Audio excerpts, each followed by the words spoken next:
E aí eu vou passar a palavra para vocês. Não sei se vocês prepararam alguma apresentação, ou se vai ser mais um bate-papo mesmo. Nós vamos compartilhar a tela com vocês.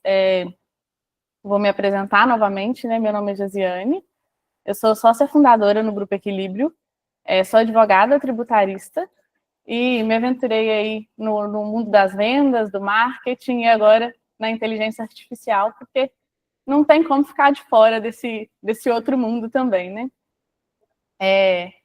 E a gente preparou essa apresentação especificamente para vocês, pensando mesmo em vocês, nos sucessores, né? O nosso objetivo hoje é mostrar para vocês a importância da gestão fiscal. E o Wesley vai se apresentar também.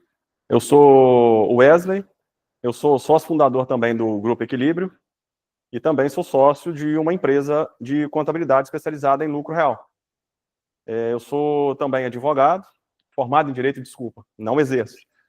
Sou formado em Direito, especializado também em Direito Tributário e venho me aventurando conjuntamente com a Josi no Grupo Equilíbrio nesse mundo das legislações tributárias, que tanto dá dor de cabeça e medo aí a alguns empresários, né? Então, a gente preparou essa reunião com muito carinho, especialmente para todos vocês. Para transformar ela numa reunião mais didática, a gente elaborou ela numa espécie de bate-papo com apresentações dos temas específicos. Bate-papo inicialmente entre nós, assim, que a gente vai discorrer. A gente já tem bastante experiência nesse segmento e a gente vai tentar falar de uma forma não tão técnica, para que seja de entendimento fácil para todos nós. E gostaríamos que vocês se sentissem à vontade também. Nós queremos que vocês conversem conosco e que, de fato, esse papo nosso hoje faça a diferença na jornada de vocês. Obrigada. Eu falo com o meu contador assim, fala minha língua, que para mim isso aí é uma linguagem, é outra, não é português. Não, mas a gente vai... Hoje, é isso que a gente quer trazer para vocês. A gente quer mudar a concepção de vocês hoje sobre gestão fiscal e mostrar a importância da gestão fiscal nas empresas no geral, né? E desde já agradecer pelo convite, para nós é muito prazeroso, muito satisfatório estar aqui. É um privilégio. É um privilégio, a gente sabe da importância, da força que tem a Sileng, e a Sileng jovem, obviamente, né, ligada ali no mesmo patamar ali de importância, né, porque é muito bacana a gente ter uma estrutura que atenda todas as empresas, todas as suas culturas, e uma estrutura também que atenda e trabalhe também os seus sucessores, né, para que essa jornada seja contínua, né. Então, inclusive, até um pouco nervosa de falar com vocês, mas eu acredito que com o passar da nossa conversa aqui, vou melhorando. O Rafael vai compartilhar com vocês aí, pode começar a compartilhar, por gentileza, Rafael? Eu vou falar um pouco, inicialmente, bem breve mesmo, quem somos nós, né? Quem é o Grupo Equilíbrio, para vocês entenderem um pouco da nossa história também. No Grupo Equilíbrio, nós não definimos o sucesso apenas pelos números, né? Mas pelo impacto positivo que geramos para as pessoas. O nosso maior objetivo no grupo é transformar, né, as empresas. Nós entendemos o nosso trabalho como um trabalho abençoado, porque a partir do momento em que nós permitimos, né, que as empresas reconheçam créditos não conhecidos anteriormente, que elas façam uso de todos os benefícios dela, que elas têm direito, a partir do momento que a gente realiza, né, os planejamentos tributários e permite e gera, né, uma nova visão para as empresas, nós entendemos isso como, de fato, um trabalho abençoado. E no decorrer da nossa conversa, nós vamos mostrar casos reais, tá? Das nossas empresas, casos reais de empresas que superaram, de empresas que, infelizmente, foram à falência. E aí, eu acredito que vocês vão poder aproveitar muito disso também. A nossa especialidade é o segmento de laticínios, né? E o nosso maior diferencial é tratar os CNPJs não como CNPJs, porque nós acreditamos que por trás de cada CNPJ existem histórias, famílias, né? A família de vocês, a família dos colaboradores de vocês. Então, o nosso maior diferencial é ter essa visão. Nós trabalhamos dessa forma, né? Enxergando vidas e histórias. O Rafael está tentando compartilhar ali com vocês.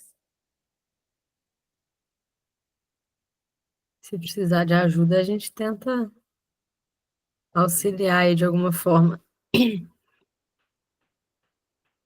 Mas é bacana, aí vocês ficam aí em BH? Nós somos de Muriaé. Ah, entendi. Nós estamos hoje com nosso escritório físico aqui em Muriaé, mas nós atendemos não só Minas Gerais, nós já estamos hoje em 6 estados, graças a Deus, trabalhando de forma bastante próxima, né? O Cajose disse assim, também gostaria de complementar o seguinte: a gente sempre tenta trazer uma maior proximidade junto aos clientes, a gente tenta entender qual que é a filosofia de trabalho, qual que é a cultura da empresa, isso é muito importante. Eu, como venho da origem, né, eu sempre tive por mim que a contabilidade não é só papel, não é o gerar imposto. Os números falam, e falam muito, sabe? Então, os números nos permitem criar estratégias, nos permitem salvar empresas, falhas através de números quebram muitas empresas. Inclusive, a gente trouxe casos reais de situações que, infelizmente, são comuns, a gente encontra bastante, né? A gente, graças a Deus, a gente está fazendo um trabalho muito digno, muito reconhecido, a gente está tendo bastante clientes que estão migrando para nós, estão iniciando a parceria conosco, e quando a gente pega para analisar algumas situações ali, dá medo, tá? Dá medo, dá até pena de conversar com o empresário sobre aquelas situações ali. Só que como são situações... você conversa? Então, são situações que, infelizmente, fazem parte do dia a dia, e que justamente a ausência dessa gestão fiscal propicia o aparecimento dessas situações. Então, assim, a gente está tentando iniciar a apresentação do slide aqui.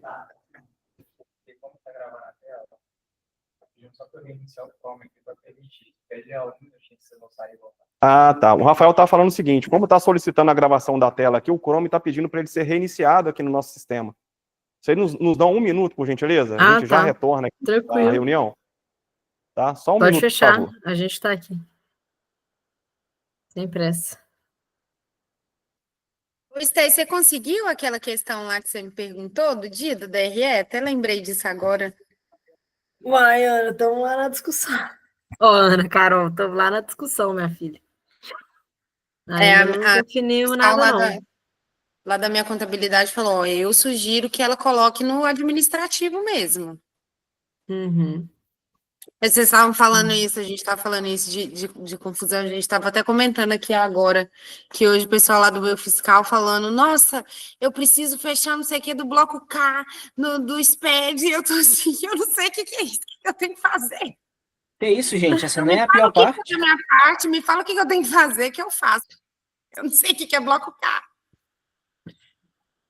O Gui sabe, ó. Você sabe, Gui? Eu brinco, né, levando a brincadeira, eu também cursei administração, porém não estou atuando nela, estou na parte de sistemas, mas realmente a gente vê isso em administração e em algumas provas a gente ouvia o pingar das lágrimas, né? Acontecia bastante lá na sala. Ô, Esther, o Rafael está perguntando aqui se você precisa autorizar alguma coisa aí, porque... Eu? Porque normalmente Pâmela... Não, porque a Pâmela que é a administradora aqui da sala. Não, Josi, não precisa autorizar nada, não. É só vocês compartilharem. Se você quiser, eu posso compartilhar por aqui, se você me mandar no WhatsApp. Mas aí eu não vou conseguir mudar o slide. Não, aí você tem que me falar para mim ir passando para você. Engraçado, porque geralmente é só compartilhar. Eu imagino que não vai te pedir permissão específica para isso, não. É o guia do TI aí, ó. Vou compartilhar com você enquanto ele está tentando aqui.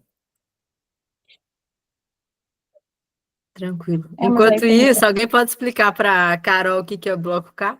Como se a gente... me fala. Como se a gente... Falou assim, não, você fecha o custo no sistema. E você falou, e eu faço, que isso aí eu sei fazer. Do bloco K, disso aí até o bloco K, minha filha. Essa questão, Carol, do Bloco K é o seguinte, o governo, cada vez mais, ele cria métodos, né, de aumentar o poder de fiscalização. Contabilmente, uma das grandes gorduras contábeis que a gente tem para fazer o controle de impostos ali é justamente a questão do estoque. Tá? O estoque, ele é diretamente um crédito contábil. Então, a gente usa bastante o estoque ali para controlar ali o resultado financeiro do trimestre, por exemplo. Então, ali a gente controla o imposto de renda, a contribuição social que vai ser gerada, né? Então, o governo já está há algum tempo tentando criar metodologias assim para fazer o controle de estoque.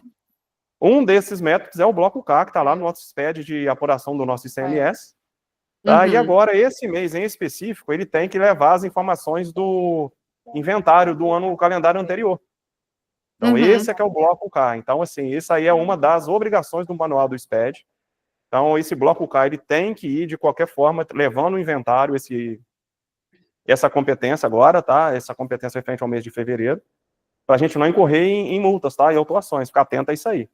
Se não conseguir, por enquanto, ô Carol, fazer o quê? Enviar da forma que está, né? Para a gente não correr em atraso do envio da declaração e, posteriormente, o responsável aí fazer a retificação com as informações corretas. Tá? Nunca deixar de enviar uma declaração. Ela até perguntou, ela ligou e falou assim, não, o estoque está certinho no sistema? A gente falou, não, o estoque está certinho, a gente faz inventário todo mês, só que ela precisava do financeiro, né? Então, ela precisava do custo do produto para poder fazer o financeiro lá do estoque. E eu ainda não tinha importado essa informação para o nosso RP. Mas aí ela veio com o Bloco K, ela me jogou o Bloco K, eu falei, gata, eu não sei o que é o Bloco K. Ela, não, preciso do custo. Eu, não, aí agora eu entendi. Isso aí é uma situação que tormenta muitas pessoas, vai ficar tranquilo. Não, mas eu entreguei, eu falei, a minha parte eu entreguei. Falei, você quer o custo? Toma. Aí você quer o dicionário inteiro do A até a Z? Falei, vou te mandar uma minha parte. Você manda o K, que eu te mando o Ah, show. Gente, vocês estão conseguindo visualizar aí? Parece que deu certo aqui. A Pamela rodou. A Pamela que rodou lá, desculpa. Ô, Pamela, pode passar, então, esses primeiros, que é a nossa apresentação, por gentileza. Pode passar esse também. Esse também, por gentileza. Vamos começar lá em o conceito de equilíbrio no... tá. Volta esse, por favor. Aqui eu só vou apresentar o nosso terceiro sócio fundador, que é o Washington.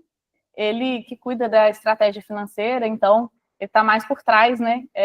Por isso que nós dois estamos aqui na apresentação. O Washington fica mais na questão financeira do grupo, mas ele é sócio no grupo também e é sócio do Wesley na contabilidade deles. Pode passar, Pamela, por favor. Então, gente, exatamente esse início de conversa aí que a Carol teve, né? Não sei o que é Bloco K. É exatamente sobre isso que nós vamos falar com vocês hoje.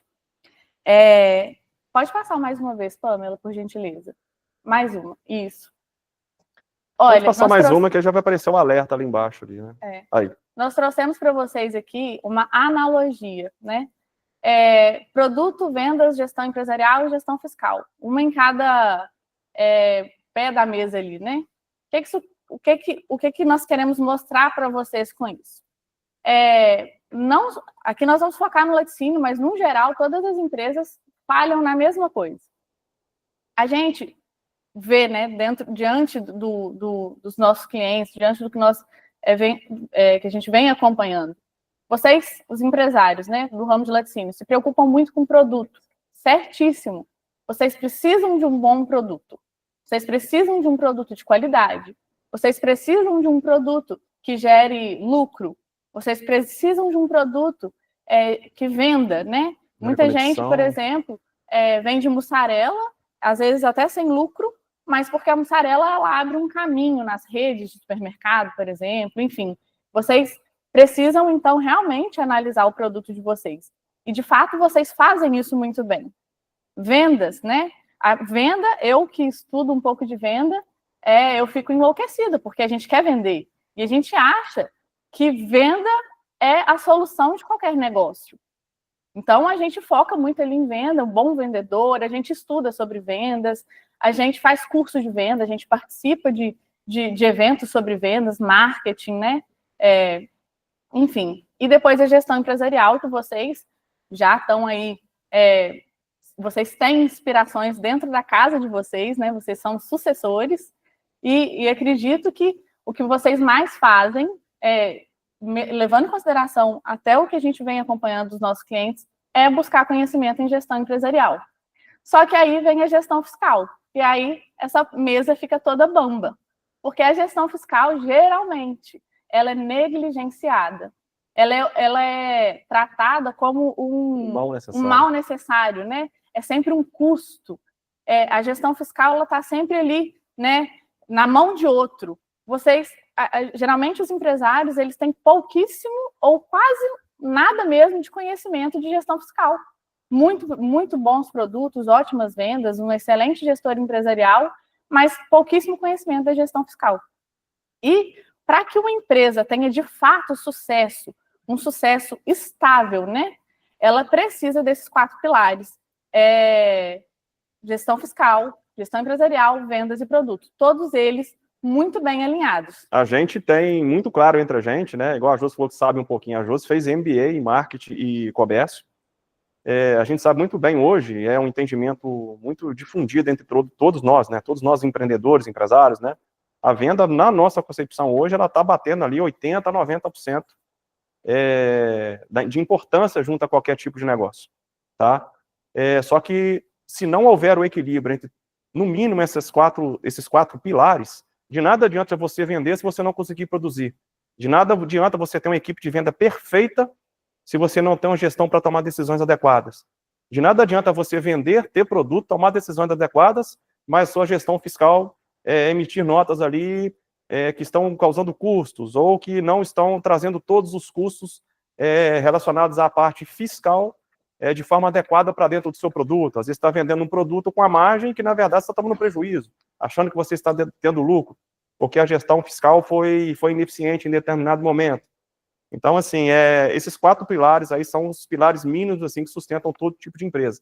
É claro que, né, existem diferenciações ali de importância de acordo com a visão de cada um, mas os 4 são importantes, assim, são imprescindíveis, né, para qualquer sucesso. E hoje a gente vem mostrar para vocês o quanto vocês precisam entender sobre gestão fiscal. E aí, enquanto a gente preparava essa conversa com vocês, eu falei com o Wesley, Wesley, nós temos que deixar claro, né? Porque às vezes eles vão pensar assim, poxa, então agora eu preciso ser contador, então eu preciso me formar em ciências contábeis, ou, nossa, então, o que eu vou fazer agora? E não, vocês não precisam ser contadores, vocês não precisam fazer um MBA, uma especialização, mas vocês vão entender no decorrer da nossa conversa o quão é necessário vocês entenderem o mínimo possível de gestão fiscal. Pode passar o próximo, por gentileza. Pode passar o próximo também, eu já falei isso aí. Quer ler aquela parte? Volta, por favor, isso aí.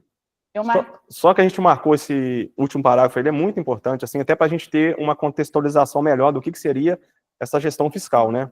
Aí a gente colocou ele para ler mesmo. A gestão fiscal eficiente não é apenas sobre conformidade legal ou pagamento de impostos. É um pilar estratégico que pode ser a diferença entre o sucesso e o fracasso de um negócio. Uma gestão fiscal inteligente pode liberar recursos para investimentos em pesquisa e desenvolvimento de produtos, expansão de mercado ou melhoria nos processos de gestão. Pode ser a chave para sobreviver em tempos de crise e prosperar em períodos de crescimento. Nós temos clientes menores, né, que estão ainda em ascensão, que eles praticamente sobrevivem de benefícios fiscais e de planejamento tributário. Hoje, né, a gente ainda tem aí a reforma tributária que está colocando muita coisa em xeque, mas hoje, se do dia para a noite acabassem os benefícios aí, muitos laticínios fechariam as portas, porque esses pequenos, eles estão começando mesmo através da gestão fiscal. Eles estão se mantendo até que eles cheguem no mercado, né? Até que eles ganhem visibilidade, até que o produto deles seja reconhecido. A gente fez para um cliente em específico, um cliente pequeno que está tentando ganhar mercado, né? Está conseguindo, né? Através da gestão fiscal, a gente fez um planejamento tributário para ele, que ele está vivendo de receitas da empresa hoje somente de benefícios. Todo, praticamente, o poder de lucro dele ali, o markup dele ali, está quase que empatando porque ele está ganhando mercado, ele está buscando expansão. Então, existem várias estratégias que podem ser tomadas a partir da gestão fiscal. E a respeito da reforma tributária, o que acontece? Só para dar uma pincelada aqui, ela vai mexer bastante as estruturas do Brasil, a gente, inclusive, tem bastante conhecimento a respeito do tema. O tema ainda não está completamente ainda divulgado, o governo ainda está estudando muitas coisas, cada vez um determinado grupo político lá no governo, ele entra com um pedido para favorecer determinada classe e desfavorecer a outra, enfim. Mas o que a gente sabe que já está mantido seria alguns créditos presumidos para o nosso setor, para o setor do laticínio. Então, a princípio, talvez deixe de existir o programa Mais Leite Saudável, a princípio. Talvez. Porém, os benefícios de crédito presumidos estão mantidos. Então, só para colocar uma calma no coração de todos vocês aí, por enquanto, a gente está sendo beneficiado ainda conforme outros segmentos estão sendo bastante atingidos. O crédito presumido ele foi mantido na legislação de uma outra maneira, né? Não através do programa Mais Leite Saudável, mas ele permaneceu na legislação. A gente até queria falar um pouco mais sobre reforma tributária, mas é muita coisa e não dava, não. Então, a gente vai seguir na gestão fiscal. Pode passar, por favor, Pamela.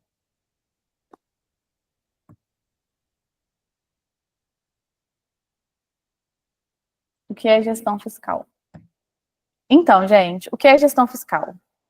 É o conjunto de práticas e estratégias que uma empresa adota para gerenciar eficientemente suas obrigações tributárias e otimizar sua carga fiscal dentro dos limites legais. Envolve planejamento, controle e administração dos aspectos fiscais e tributários de um negócio. Principais aspectos: planejamento tributário, é onde a gente desenvolve estratégias através da legislação. Tem muita estratégia legal para ser tomada. Redução de folha, alguma que você esteja lembrando? Às vezes a ampliação de mercado para determinados estados que tenham benefícios mais proveitosos, né? Sim. Cumprimento de obrigações, é aquilo que a Carol falou, né? Garantir que todas as obrigações fiscais sejam cumpridas corretamente no prazo.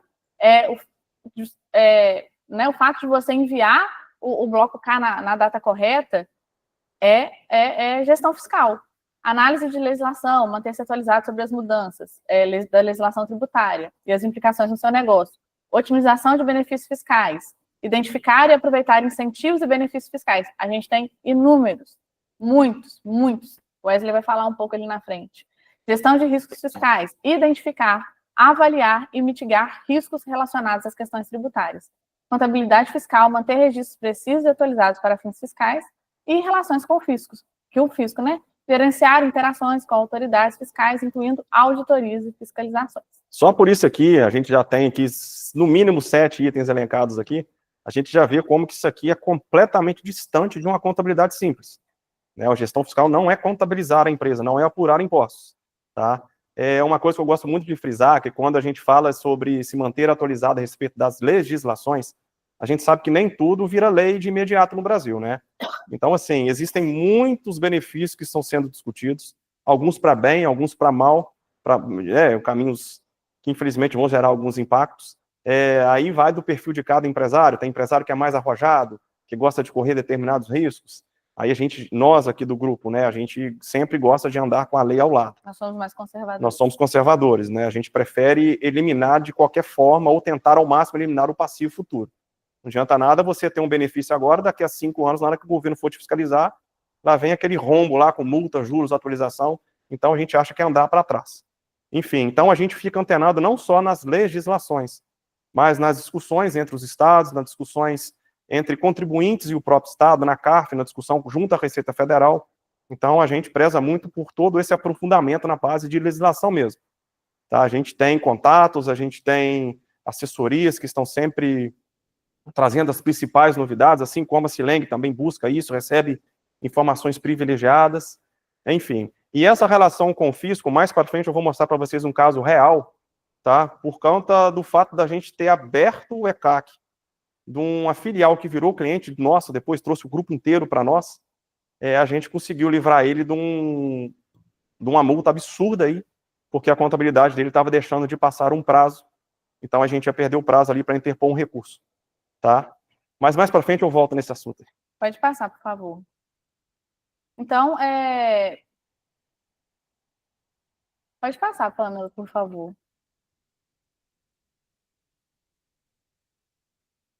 Então, a gestão fiscal, volta, por favor.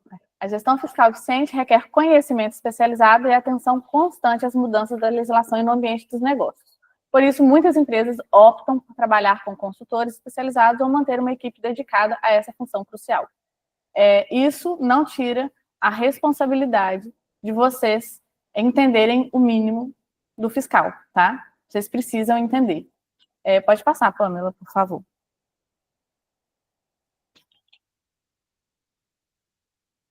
Pode passar.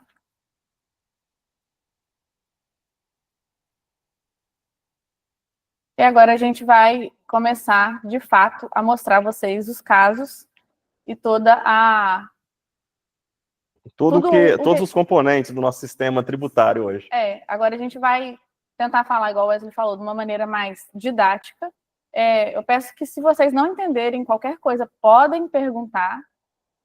A gente tenta trazer mesmo o dia a dia de vocês aqui para dentro. Talvez vocês não entendam ainda que isso aqui é o dia a dia de vocês. Isso acontece o tempo todo dentro do laticínio de vocês. A partir do momento que vocês abrem as portas lá e emitem a primeira nota de venda de vocês, ou recebem a primeira nota fiscal de compra, vocês estão vivendo isso aqui.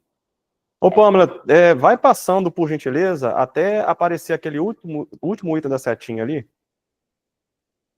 Aí, perfeito. Então, vamos lá, gente. Isso aqui são realidades que estão no dia a dia de qualquer empresa, principalmente dos laticínios, tá? Por que eu falo principalmente dos laticínios, né? O laticínio, ele tem uma especificidade, que é o seguinte: ele trabalha com 3 esferas que são avaliadas de forma distintas na hora de a gente fazer uma gestão fiscal. Ele trabalha com o produtor rural, que gera alguns créditos presumidos e elimina alguns impostos ali na hora de a gente fazer a apuração, tá? Ele tem uma tratativa fiscal como indústria, ali também a gente já elimina alguns impostos, por exemplo, o ST, o laticínios em específico, a gente consegue eliminar alguns impostos ligados ao IPI e fazer uma desoneração dessas apurações aí. E a gente tem a tratativa final, que é a venda para o mercado ou para o distribuidor até chegar ao consumidor final. Então, o laticínio, ele é privilegiado aí de colocar a mão em 3 cubucos fiscais aí, tá? E, por isso, a gente sofre bastante com a complexidade das nossas legislações, né? Desde as federais até as municipais. E a maioria dos benefícios que estão atrelados ao laticínio hoje, principalmente ou exclusivamente aos laticínios do lucro real, né, eles são oriundos dos benefícios federais. Tá? É claro que nós temos benefícios estaduais também, né? Mas, assim, um dos principais benefícios que a gente tem hoje, que é o programa Mais Leite Saudável, tá? Ele é oriundo do órgão federal. Então, está ligado ao Ministério da Agricultura e tal. Então, ali já exige uma série de exigências, então, exige uma série de controles, desculpa. E dentro dessa complexidade, né, o Brasil ele tem um dos maiores sistemas, um dos sistemas tributários mais complexos do mundo. Né? Então, dentro dessa complexidade, a gente tem ali NCM, SEST, CFOP, CST, benefícios, redução de alíquota, alíquota zero, SPEDs, isenções, regimes especiais e tantas outras coisas que a gente não colocou ali. Tudo isso que vocês ouviram falar, 90% disso sai dentro de uma única nota fiscal. Quando você emite uma nota fiscal, sai NCM, SEST, CFOP, CST, talvez uma redução de alíquota, talvez uma alíquota zero, uma isenção, talvez um regime especial, enfim. Na verdade, toda a movimentação fiscal, ela vai com certeza sofrer influência de todos esses itens que estão destacados nesse quadro aí. Exato. Tá? Seja uma influência na apuração, ou seja alguma informação que posteriormente vai gerar uma declaração que será entregue ao governo. Só para vocês verem a complexidade que é a gestão fiscal, tudo isso aí é avaliado na hora de fazer uma simples nota de venda, por exemplo, ou na hora de você dar a entrada num produto. Cada código desse, o código de NCM, colocou o código errado, vocês estão indicando um produto errado. O SEST, se você colocou o código errado, você está indicando que, se você colocou ou não colocou, você indica que você tem ou não substituição tributária naquele produto. O CFOP, o CST, você, hoje mesmo, enquanto a gente estava conversando sobre esse bate-papo nosso, um cliente solicitou notas fiscais de um produtor rural que vendeu leite para eles de 2013 a 2019, período em que eles não estavam conosco. Ele falou: Josi, não encontrei nada no sistema. Aí eu falei com ele, você trocou de sistema, provavelmente nesse período? Ele falou, troquei. Eu falei, então beleza, provavelmente é por isso que você não encontrou. Mas deixa comigo que eu vou procurar aqui, né, no meu sistema, eu consigo baixar todos os seus SPEDs desses anos e eu vou gerar para você as notas fiscais desse produtor. E aí, quando a gente baixou esses SPEDs, 2013, 2019, não tinha nada, SPED de contribuição. O que é o SPED de contribuição? É o arquivo que vai para o âmbito federal, é onde vai as notas fiscais com o seu PIS e COFINS, tá? Para falar mais claramente. É o arquivo que vai para a Receita Federal analisar seus créditos, seus débitos de PIS e COFINS. E aí, eu não encontrei nada. Liguei para ele e falei, olha, realmente não tem nada nem no seu SPED. Aí ele me mandou uma foto do produtor rural de uma nota fiscal. Existia a nota fiscal.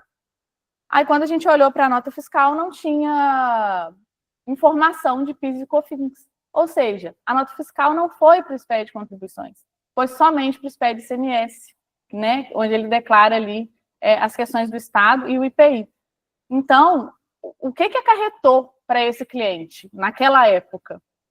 Como eles emitiam uma nota errada, nenhuma nota desse produtor, e aí a gente não olhou os demais ainda, não tivemos tempo, nenhuma nota desse produtor, e não faz muito sentido também olhar agora, porque a gente só tem como mexer nos últimos 5 anos, né? Isso é 2013 até 2019, que foi a solicitação dele.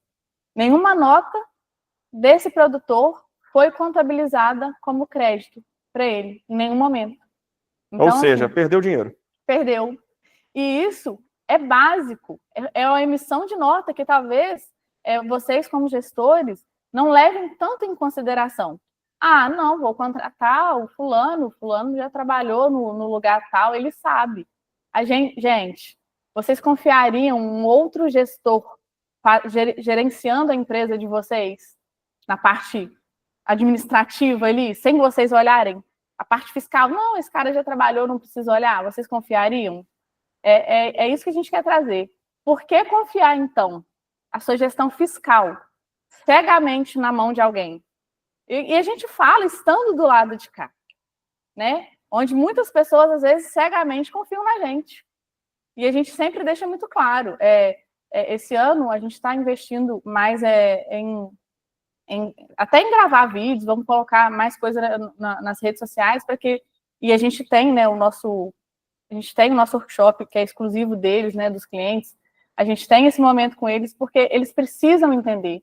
Eles não podem ficar esperando só na nossa mão, sabe? Eles têm que ter noção do que está acontecendo dentro da empresa deles. E qual que é o problema desses cadastros, por exemplo? Esses cadastros, eles são feitos geralmente na hora que é feito o cadastro de algum produto. Então, ele já está no seu sistema ali. Todas as vezes que vocês vão movimentar aquele produto, ele vai ler todos os cadastros que estão ali nas classificações tributárias dele. Ou seja, um cadastro errado, às vezes você está segurando um problema aí durante algum tempo já e não está percebendo, não está conseguindo localizar isso. Tá? Por isso que a importância, às vezes, do pessoal, às vezes não, né? Por isso que é importante fazer uma auditoria para identificar isso. A gente faz o quê? A gente faz as análises, levanta as auditorias e encaminha para o cliente. Olha, esse item aqui está com código errado, esse item aqui está com código errado, para justamente evitar essas perdas. Hoje um cliente, por exemplo, esse mês ele começou a vender creme de leite. E aí chegaram as notas fiscais, ele não avisou, né, que ia começar a vender, não pediu opinião, chegaram as notas fiscais, e ele colocou como suspensão, né, ele tributou com suspensão. E aí, quando a gente viu aquele monte de nota fiscal tributada com suspensão, tá errado. O creme de leite ele é tributado na saída integralmente, né, para PIS e COFINS. E aí, a gente precisou mandar a legislação. Agora, com o que ele fez já está feito. Então, imagina você fazendo coisas erradas um mês atrás do outro. Essa é a questão. Vocês precisam buscar conhecimento nisso. Não precisam ser especialistas, mas vocês precisam buscar o mínimo de conhecimento para vocês poderem chegar no setor fiscal de vocês, dar uma questionada, ou para vocês poderem pegar uma segunda opinião com uma outra pessoa, para vocês não ficarem à mercê do que dizem para vocês. Uma questão que o Wesley falou sobre a discussão, por exemplo, eu não sei, eu acho que está até para falar num dos casos reais ali na frente, um cliente houve um momento, provavelmente vocês ficaram sabendo, em que houve uma discussão sobre o pagamento ou não do fundo rural, né? Há alguns anos atrás. Mas, gente, foi uma discussão. Não teve nenhuma decisão. E naquele momento, muitas pessoas deixaram de recolher o fundo rural. E hoje, hoje todas essas pessoas estão sendo autuadas com juros e multas altíssimas, entende? Então, assim, é muito importante vocês terem um mínimo de conhecimento, um mínimo de curiosidade. Chegou uma pessoa, olha, dá para fazer isso. Não acredita que dá para fazer. Porque muita coisa na teoria é lindo, mas na prática não funciona. Então, é preciso ter um mínimo de entendimento nesse sentido. Pode passar, Pamela, por favor.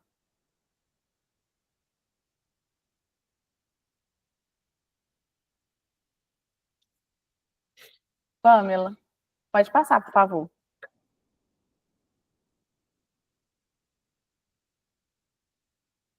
E diante dessa complexidade do nosso setor, acaba que o setor de laticínios ele sofre alguns desafios, e nós trouxemos alguns dos que a gente vê no dia a dia. Variações estaduais na cobrança de ICMS. Com certeza, vocês já escutaram, ou dentro aí do seu setor fiscal interno, as pessoas, e aí, paga ou não paga? Qual que é a alíquota do produto tal no estado tal? Qual estado é melhor para a gente vender? Qual que vai fazer mais sentido? Será que a gente vai tomar prejuízo aqui? Será que esse produto tem redução de base? Será que vale a pena vender esse produto para o estado tal? A nossa legislação estadual ela é muito confusa, porque a gente tem uma legislação em Minas, a gente tem outra legislação no Rio, a gente tem outra legislação no Espírito Santo. Aí a gente tem uma legislação um pouco mais, uma alíquota, né, melhor no Espírito Santo, mas talvez não tenha uma parte comercial tão legal lá. Então, a gente tem, o laticínio sofre desse problema todos os dias, né? A variação nas alíquotas estaduais. Além das alíquotas estaduais, né, que a gente tem essas variações, que é sempre bom fazer esses planejamentos, tá? Igual o Rio, esse ano passado bateu o recorde de entra ST, sai ST, entra ST, sai ST. Então, além da problemática ali do adicional do ICMS, né? A gente tem um caso real relacionado à frente ali, vinculado a esse adicional, que é a FEC, né? O Fundo de Combate e Extermínio à Pobreza, que isso aí influencia bastante também no resultado operacional da empresa, né? O resultado comercial dela lá. A questão da Carol aí, ó, o controle de estoque e inventário, o famoso bloco K aí, isso aí é uma situação que a gente sempre tem que ficar muito alerta, tá? Principalmente a gente estuda bastante os bastidores da reforma tributária. Isso é um tema muito em pauta na reforma tributária. Eu tenho certeza que esse bloco K deles, que foi tentado a implantação nesses últimos anos, não obtiveram muito sucesso, tá? Porque era um controle que era para ser enviado mensal. Só que não teve autuação, não teve multa, justamente pela dificuldade das empresas. Só que isso aí é um tema que está muito em pauta na reforma tributária, e isso aí com certeza vai ser muito exigido e vai ser um dos prismas deles, assim, para fiscalização. Os SPEDs mensais, né, que nada mais é do que os livros de entrada e saída da empresa, todas as compras e todas as vendas da empresa. A junção de todos aqueles códigos da complexidade ali vão para dentro do SPED para serem analisados pela Receita Federal. O que o governo busca, na verdade? Ele busca uma forma, um critério de apuração dos impostos. Os SPEDs nada mais são do que isso. O governo vai apurar ali, através dos SPEDs mensais, o seu PIS e COFINS, e vai apurar, através do SPED mensal, o seu ICMS e IPI. Tá? A gente não paga IPI, porém, esse imposto ele está anexado dentro do mesmo manual de SPED ali. Inclusive, a gente nem colocou ali em ladrões de crédito, mas ele até caberia. Essa questão do cadastro que o Wesley falou lá atrás, um dos maiores erros que a gente encontra em cadastro é o cadastro incorreto de ativo imobilizado. O ativo imobilizado gera um crédito, né, para vocês. E praticamente todo laticínio cadastra o ativo imobilizado errado, ele coloca como uso e consumo. E aí se isso não passa por uma auditoria antes, isso vai para o SPED como uso e consumo, vocês perdem crédito ali. É dinheiro que vocês perdem sem perceber, né? Que vaza, né, pelas mãos mesmo, muito facilmente. O segmento de laticínios, apesar de ter uma margem, né, bem baixa, uma competitividade alta, o setor de vocês competem muito, né? E a margem baixa, vocês têm muitos benefícios, mas muitos benefícios. E utilizar desses benefícios, que está ali, né, a adequação aos benefícios fiscais, utilizar desses benefícios de maneira eficiente pode levar vocês a outros patamares, sabe? Isso é com certeza. Além de fazer a adequação aos benefícios fiscais, tem a fiscalização intensa. O que acontece? A partir do momento que nós estamos no lucro real e a gente passa a ter direito de fazer uso de todos esses benefícios aí, a gente tem a contrapartida, que são as fiscalizações. Tá? Todos esses benefícios fiscais, eles precisam de ser demonstrados dentro dos SPEDs mensais e principalmente dos SPEDs anuais. Tá? Esses SPEDs anuais aí, muitas das vezes, tá, eles são deixados de lado pelos contadores, pelos responsáveis por fazer esses planejamentos, por levantar esses dados, às vezes por falta de conciliação bancária, às vezes por falta do princípio da entidade por parte dos próprios empresários, falta de orientação. Muitas vezes esses SPEDs anuais, que são os balanços, são os demonstrativos de resultado, onde são feitas as apurações dos impostos trimestrais, que incidem sobre o lucro da empresa, né, o lucro ali antes dos impostos, quase o lucro líquido ali, muitas das vezes eles são deixados de lado. Então, o que acontece? Devido aos benefícios fiscais, que são muitos, são vários, em contrapartida nós temos uma fiscalização também que vai exigir uma escrituração mais bem elaborada, uma escrituração mais fidedigna ali, que espelhe mais toda a movimentação real da empresa. E aí, gente, a gente trouxe aqui para vocês alguns ladrões de créditos. No dia a dia de vocês, eu acho que agora vocês vão conseguir identificar. Amanhã já pode chegar lá no laticínio e dar uma olhadinha para ver se vocês estão perdendo crédito nisso aí, ó. Creme de leite. Algum de vocês vendem creme de leite?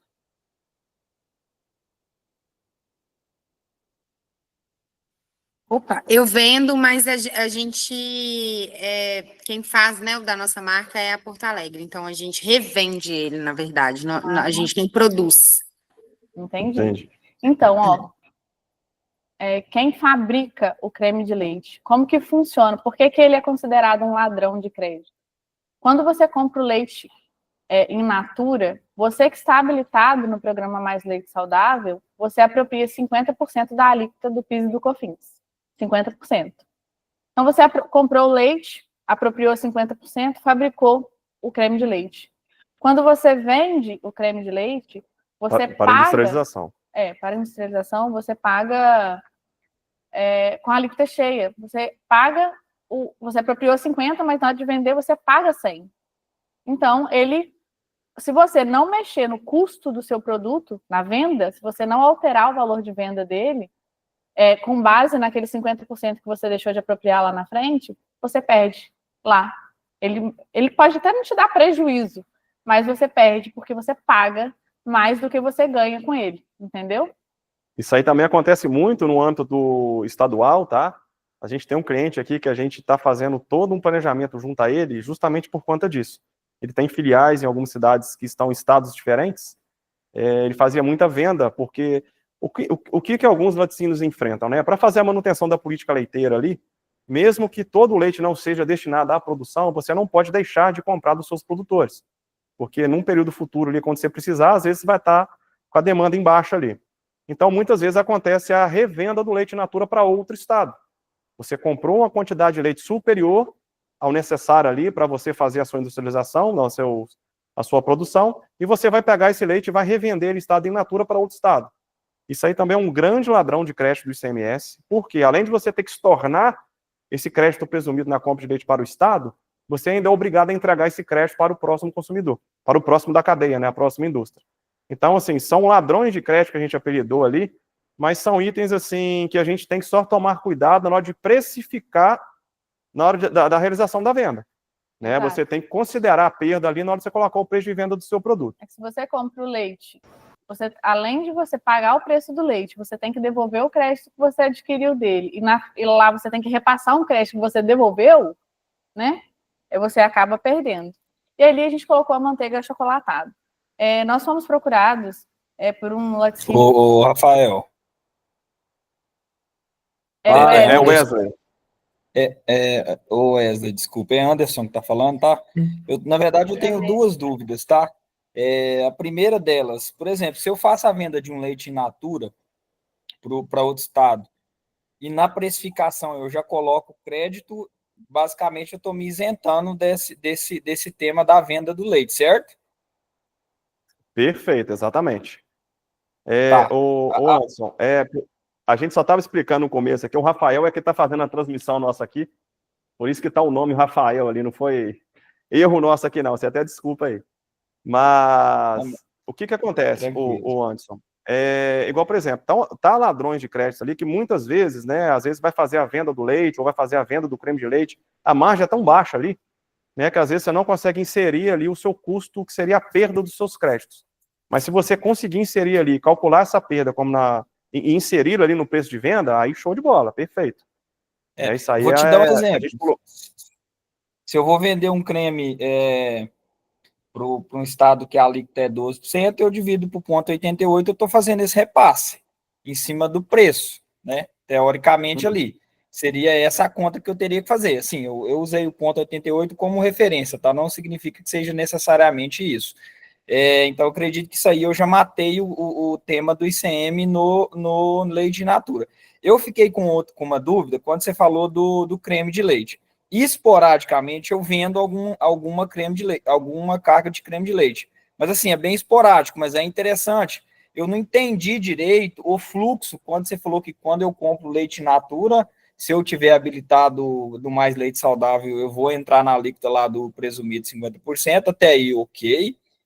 Como que eu perco esse PIS e COFINS na venda do creme de leite? Eu não entendi esse fluxo diretamente aí. Você poderia explicar de novo, por favor? Claro, com o maior prazer, Anderson. O que acontece? O creme de leite, ele é uma dos NCMs, assim, que geram várias discussões, tá? O creme de leite, ele tem algumas interpretações, de acordo com quantidade, de acordo com destinação. Então, o creme de leite ali, na hora que a gente faz a aquisição do leite in natura do produtor rural, a gente estando no Mais Leite Saudável, a gente vai ter direito àquele crédito de PIS e COFINS presumido ali, correto?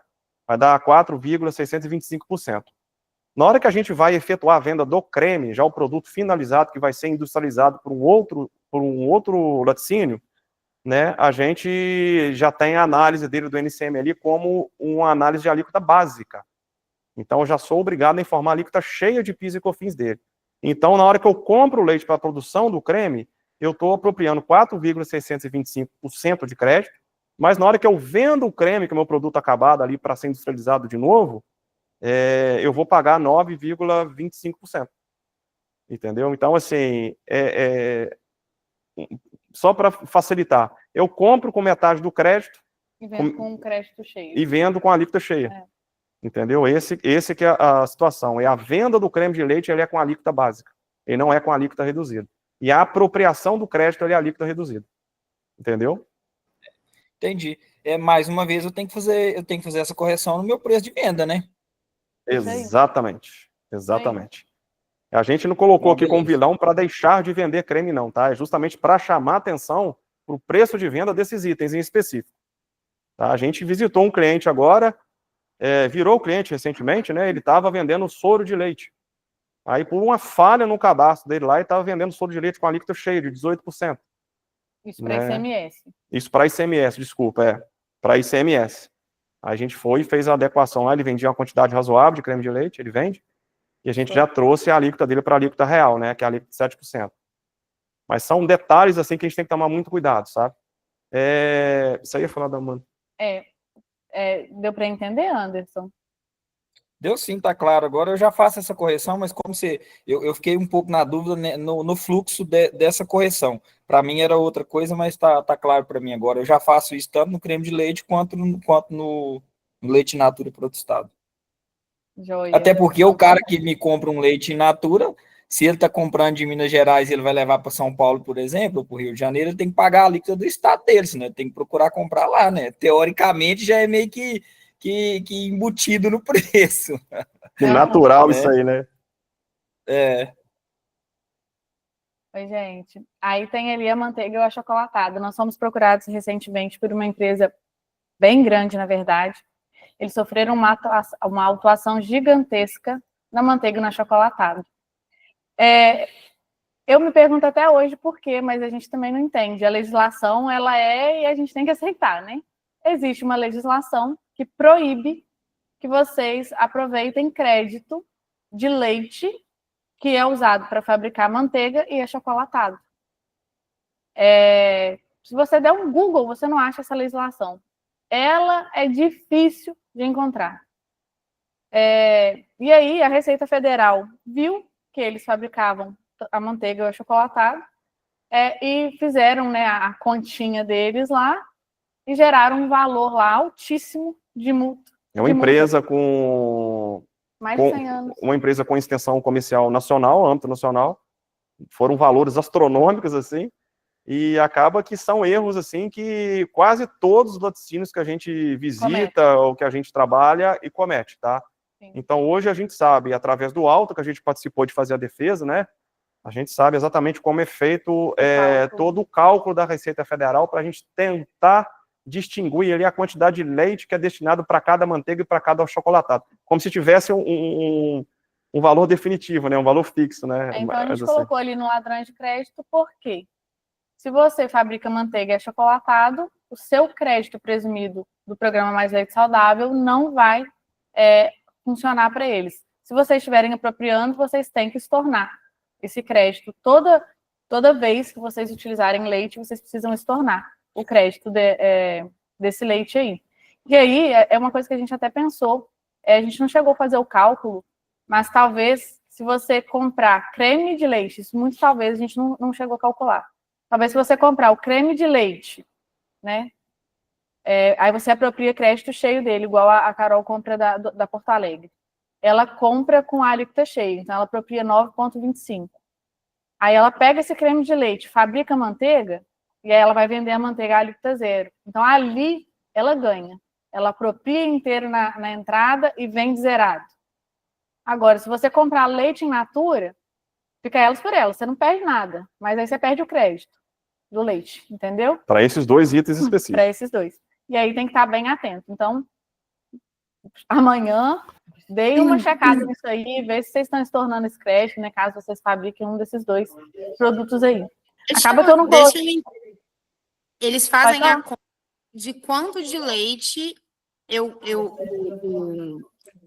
peraí.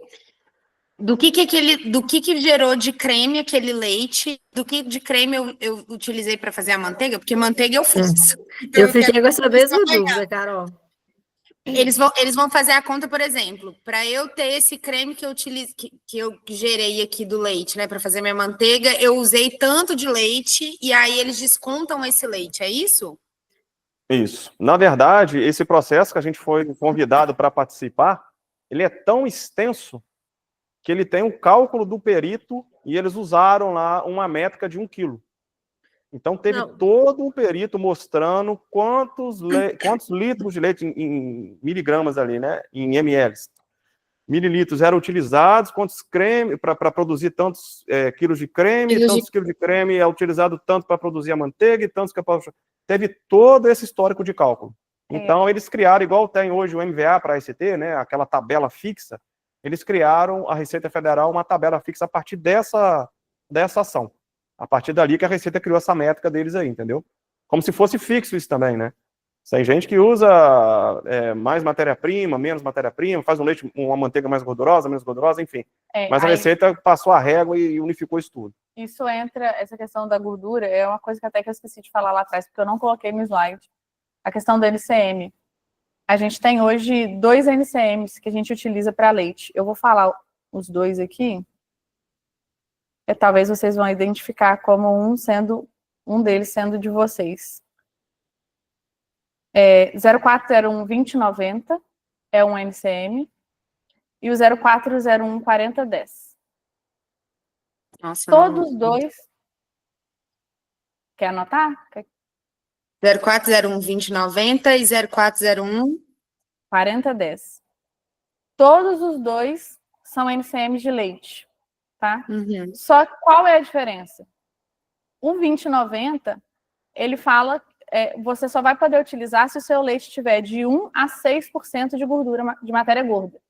Tá? E o segundo, que é o 4010, você só vai poder utilizar se o seu leite tiver mais 6 ou mais de percentual de matéria gorda.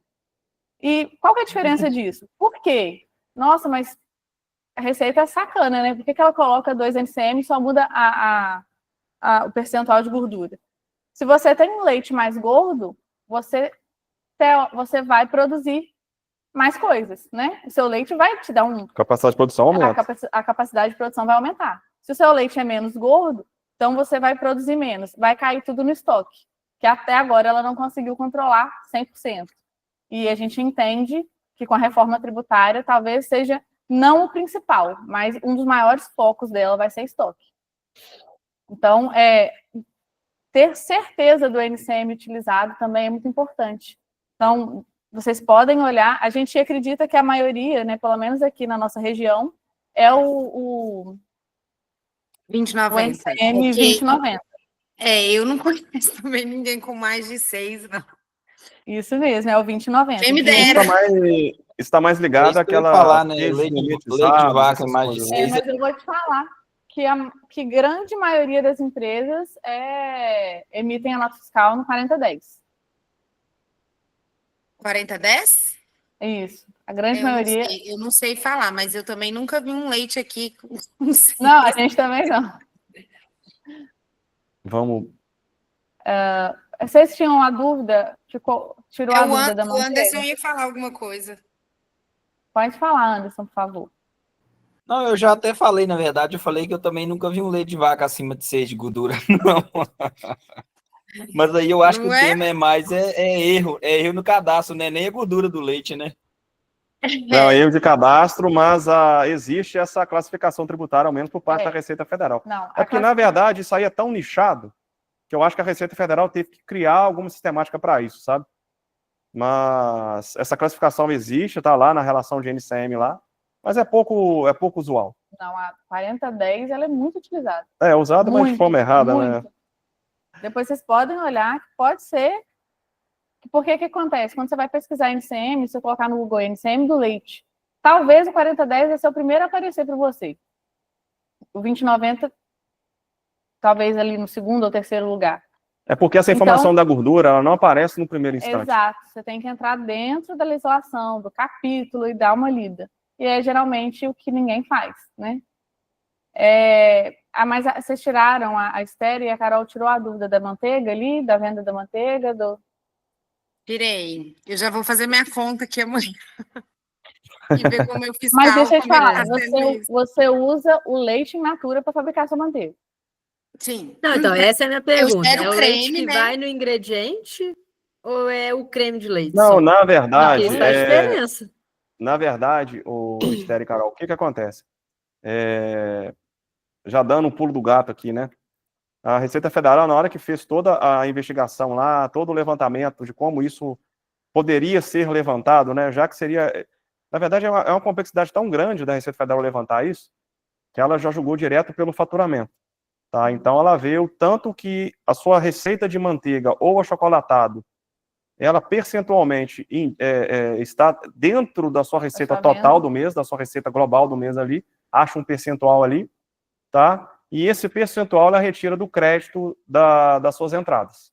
Exemplo, eu vendi 100 mil reais de todos os meus produtos. Eu vendo iogurtes, eu vendo queijos e vendo desses 100 mil, 10% do total da minha receita referente à manteiga. Beleza, o que a Receita Federal indicou? Você vai lá nas suas entradas, tá? Do total de crédito que você captou na aquisição do leite in natura, você me devolve esses 10%. Então, esse seria um cálculo direto de efetuar isso aí, sem precisar de ficar levantando fórmulas, de realizando todos os cálculos, assim. A Receita Federal já fez isso por nós e deu esse caminho direto, entendeu? Porque além de produzir o creme, né, que a gente utiliza na manteiga, eu compro o creme também. Então, no nosso caso, não seria a conta direta, né? Na verdade, você teria que fazer... Não, o para creme fazer minha manteiga e ter um creme que eu... Você aí, Carol, você está numa vantagem aí de estar com o creme te propiciando esse crédito cheio. Você teria que fazer, na verdade, uma divisão ali da quantidade de creme, mais ou menos, né? O que aquela quantidade de creme ali te gerou de produção e o que te faltou de produção do creme que você teve que completar com o seu leite in natura. Especificamente aí, para você, teria que ser feito isso. Mas você já está no lucro aí com um crédito Porque cheio de parte pizza eu que eu fiz. compro, né? É, Uhum. exatamente. Pode passar, por gentileza, Pamela. Agora, a gente vai começar, são 3 casos reais. O primeiro é um laticínio de sucesso que faliu por problemas fiscais. Gente, todos esses casos são casos que nós vivenciamos, tá? Clientes nossos, passou nas nossas mãos isso aí. Isso aí não foi que a gente ouviu falar, não. Esse, em específico, ele chegou e faliu. Já chegou praticamente falido, não tinha muita solução, ele também já não queria... Ele entrou no ramo de laticínios, ele era do ramo da odonto, ele era da parte representante de odonto. E entrou no ramo de laticínios sem entender muita coisa e, de fato, deu no que deu. Ele achou que precisava só vender. Então, ele entrou ali, o cara vendia dia e noite, literalmente. Ele, nossa, para o Rio, então, ele ia à noite, de dia, de madrugada, vendia muito. E aí, ele entrou em contato com a gente e falou, olha, não sei o que eu faço, porque tem alguma coisa acontecendo aqui, eu estou vendendo demais, a cada mês que passa, minha venda aumenta e meu prejuízo aumenta junto. A conta é básica. Você precificou o seu produto errado. Ele ele focou, né, o foco excessivo em vendas, ele negligenciou a formação de custo do produto, o que muitas empresas fazem também. Às vezes, foi criada uma fórmula, uma maneira de especificação lá atrás, que vocês vêm mantendo aquela mesma planilha de custo ao longo do tempo. A receita já mudou, então, se você utilizava 400 ml de leite para o queijo tal, você já está utilizando 500, 600 e o seu preço continua o mesmo. Mas você está vendendo muito, talvez você ainda não conseguiu ver o prejuízo. Mas a negligência, né, na formação do preço de custo do produto pode levar vocês a um prejuízo muito grande, ou em curto prazo, se forem menores, né, estiverem em ascensão, se forem maiores, a longo prazo, isso com certeza vai acontecer. A gente, quando foi procurado por esse cliente aí, ele, na verdade, ele ficou conosco 4 meses, ele não resistiu. Ele procurou nós, a gente foi lá fazer uma visita física no laticínio dele, a gente viu o primeiro erro dele, que ele não tinha sistema. Falei, rapaz, se você não tem sistema, você vai ter uma dificuldade enorme de compor seu custo aí. Porque, para corrigir isso que a Josi citou, é essencial que a gente tenha a fórmula do nosso produto registrado no nosso sistema ali. Para sempre fazer ali um preço médio ali das nossas compras, né? As matérias-primas aumentam, o preço do leite ele oscila, né? Sempre oscila, dificilmente. Aí temos a queda de produção, aí temos o alto verão, que a gente tem a queda, tem a época das chuvas, que o leite já deu uma melhorada, o tempo de produção também, né? Isso aí é muito importante. Então, esse cliente nosso, ele não tinha sistema. Quando a gente chegou lá para fazer a análise dele, eu vi que ele vendia queijo mussarela. Para cada mussarela que ele vendia, ele estava tomando 1,50 de prejuízo. E no frescal, mais de R$2 na época. Por unidade, assim, por unidade. Ele vendia muito. Então, ele manteve lá um sócio interno, eu acho que era o cunhado dele, não me lembro agora, e o sogro, ele ficava encarregado de fazer as vendas. Pela facilidade dele de ser representante, já tinha um poder de venda legal, enfim. Isso aí foi um caso, um erro simples, corriqueiro, que levou a empresa à falência. Ele desistiu disso, também ele entrou meio de aventureiro, né? Ele não conhecia o setor. Mas nós trouxemos aqui para ligar um alerta para vocês mesmos, sobre o custo do produto de vocês. Talvez vocês demorem muito tempo para poder reavaliar o custo de vocês. E eu acho que isso deveria ser a cada trimestre, vocês dão uma olhada, estejam dentro da produção de vocês, vejam se de fato quem está lá na produção está seguindo a receita que vocês colocaram como base para o preço de custo. Vejam como que está sendo pesado, se realmente está indo aquela gramatura que vocês colocaram, se a balança de vocês está tudo ok. Tudo isso vai influenciar quanto tempo que eles estão gastando, se aumentou o tempo de produção, se diminuiu, enfim. Tem toda uma outra, tem muita coisa, né? O Wesley tem uma planilha muito legal ali, que ele mesmo fez para conseguir colocar essa questão do custo, Então, tem energia, tem um monte de coisa, né? Os custos diretos, mod. Isso, impostos. Então, as vocês coisas têm padrões. o que a gente colocou mesmo para chamar a atenção de vocês nessa questão aí do custo do produto. Pode passar, Pamela, por favor. Wesley, eu tenho uma pergunta. Você me desculpa se for burra, mas eu preciso perguntar. Não. Nenhuma é. Nenhuma é. Às vezes a gente ouve falar, né, de custo contábil e custo gerencial. Eu não consigo entender a diferença entre eles. Porque na prática, para mim, é um custo só, é o custo que meu sistema me dá, né? Então, Você porque, sabe, na verdade... consegue me esclarecer? Sim. Na verdade, eles se confundem mesmo, tá? É que na hora que a gente vai falar de custo contábil, a gente já tem que usar todos os parâmetros para a gente fazer a escrituração desse custo.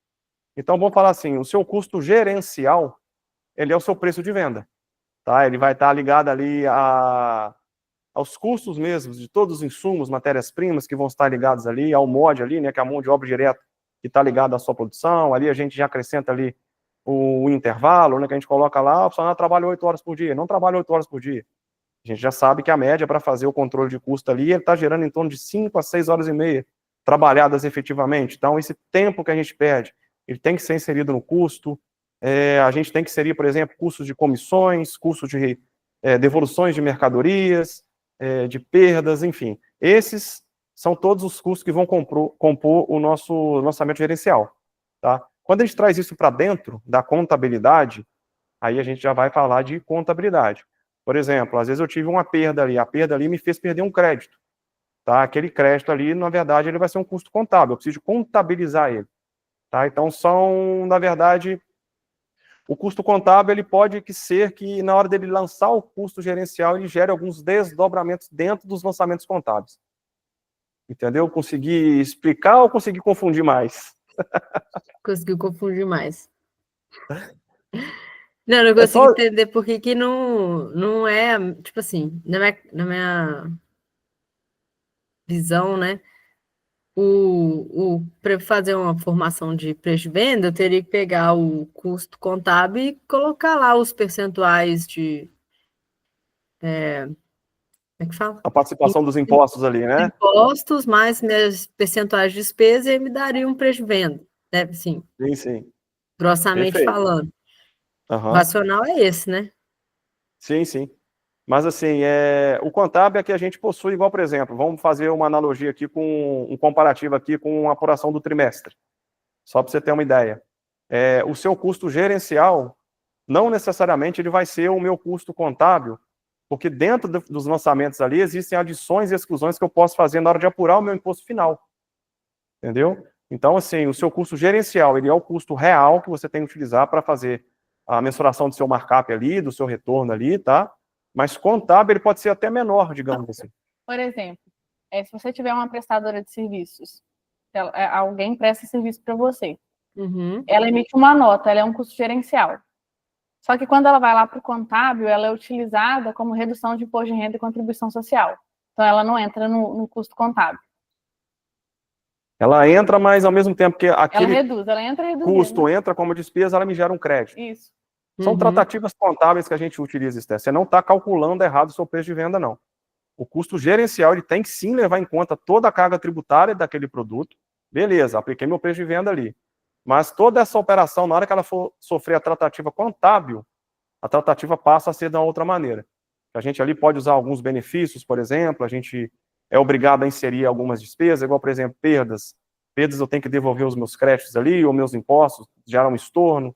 Então, a tratativa é diferente, mas a composição do custo gerencial não muda. Entendi. Em relação ao consumo interno, vocês consideram como um custo de produção? Então, depende. Tá? Existem alguns tipos de consumo, porque, na verdade, na hora de fazer o lançamento, há muita confusão nesses lançamentos, né? Às vezes entra um item ali como uso e consumo, mas eu falo o item ali... consumo, como é que fala? O refeitório, o pessoal, o que eu gasto de refeitório, né, com o meu pessoal da produção. Porque eu coloco lá, né, queijo, pão, manteiga, tipo, isso entra no meu custo? Ou entra como despesa? Isso aí vai fazer o seguinte, na hora que a gente vai fazer a composição do nosso custo lá, né, antes da gente entrar no custo de produção, que seria o custo especificamente do seu setor operacional ali, da sua cadeia do produtiva. produto. Tá? É. Exato. A gente tem que separar antes os custos fixos. Tá? Então, esse custo de alimentação ele entra como custo fixo. Você operando ou não, você vai ter esse custo porque o seu pessoal está lá. Às vezes, Sim. em determinada semana, você não vai produzir os 5 dias, igual tem clientes nossos aqui que estão em expansão, eles não conseguem usar a capacidade produtiva deles durante os 5 dias úteis da semana. Eles usam 2 dias. Mas a equipe dele está lá. Então, esse custo de alimentação é um custo fixo. Assim como aluguel, assim como energia. É óbvio que a energia ela sofre uma variação de acordo com a demanda ali, mas ela é um custo fixo. Ela nunca deixa de existir. Então, assim, a gente tem que separar na hora de fazer a composição desse custo. Depois, ô Esther, se quiser, eu vou ver uma planilha que eu gerei lá junto com o Sebrae. Junto assim, né? Eu peguei a planilha que o Sebrae gerou, tá? E destrinchei ela para dentro do meu setor, que é o meu segmento de laticínio. E lá tem essas composições, né? De custos fixos e nossos custos operacionais ali com as suas variáveis. Depois, se quiser, eu posso disponibilizar, vejo como que eu disponibilizo ela aí no... Eu mando para a Pamela e ela disponibiliza para vocês. Isso, E eu ia lá tá falar, manda bem... no grupo. lá tá bem didático. É porque assim, às vezes a sabe? gente fica meio confuso com algumas coisas, né? E Não, A aí... gente sem estava até problema. conversando, eu e Esther, a gente estava até conversando semana passada isso. Não, isso aí é um Debatendo umas tema, coisas. isso aí é um tema confuso mesmo. Às vezes, dependendo até do tipo de custo de produção, a gente pode colocar ele ali no fixo ali, ou ao contrário, igual, por exemplo, a gente pegou um cliente nosso aqui que adquiriu veículos e estava pagando um seguro de veículo. Ah, Wesley, mas e se eu quiser não ter seguro? Onde que eu vou fazer esses lançamentos? Falei, se você não quiser ter seguro, ele deixa de ser um custo fixo. Mas se você for ter seguro, Wesley, mas o seguro eu pago só durante 4 meses, já que tem o ano. Beleza, para a gente ter uma orientação a longo prazo, vamos pegar esse seguro pago em 4 meses ali e vamos destrinchar ele para o ano, assim como é, por exemplo, o alvará de funcionamento. Você paga uma única cota, mas ele não é um custo fixo de um único mês. Você pagou para utilizar o ano inteiro junto ao município. Então, existem alguns lançamentos aí que deixam a gente ter uma margem para o longo prazo. Mas tem na planilha lá, eu vou encaminhar depois ela para vocês. Agradeço. Obrigada. Agora, gente, a gente vai para o caso 2. Esse caso 2 é de uma empresa já um pouco maior. Ela movimenta cerca de 180 mil litros de leite por dia. Essa é aquela que a gente nós começamos cuidando de uma filial. E aí, como que nós trabalhamos lá? Eu preciso falar para vocês entenderem como que nós chegamos nisso aí. Dentro da nossa auditoria, semanalmente, pelo menos 2 vezes na semana, é avaliado, né, analisado o ECAC das empresas, de todas. Então, a empresa que fica com a gente não deixa ficar com dívida ali muito tempo, a autuação chegou, a gente avisa. Então... O ECAC e o domicílio eletrônico estadual também, a gente fica de olho nos dois. Isso. É uma coisa que, inclusive, se vocês não acessam, comecem a acessar, é muito fácil. Depois, se alguém tiver alguma dúvida, a Pamela tem no final vou deixar meu telefone também. Eu coloquei até meu telefone pessoal, porque eu acho que vai ser mais fácil de conversar com vocês. Se entrar nos outros lá, acaba se perdendo, fica difícil. Depois eu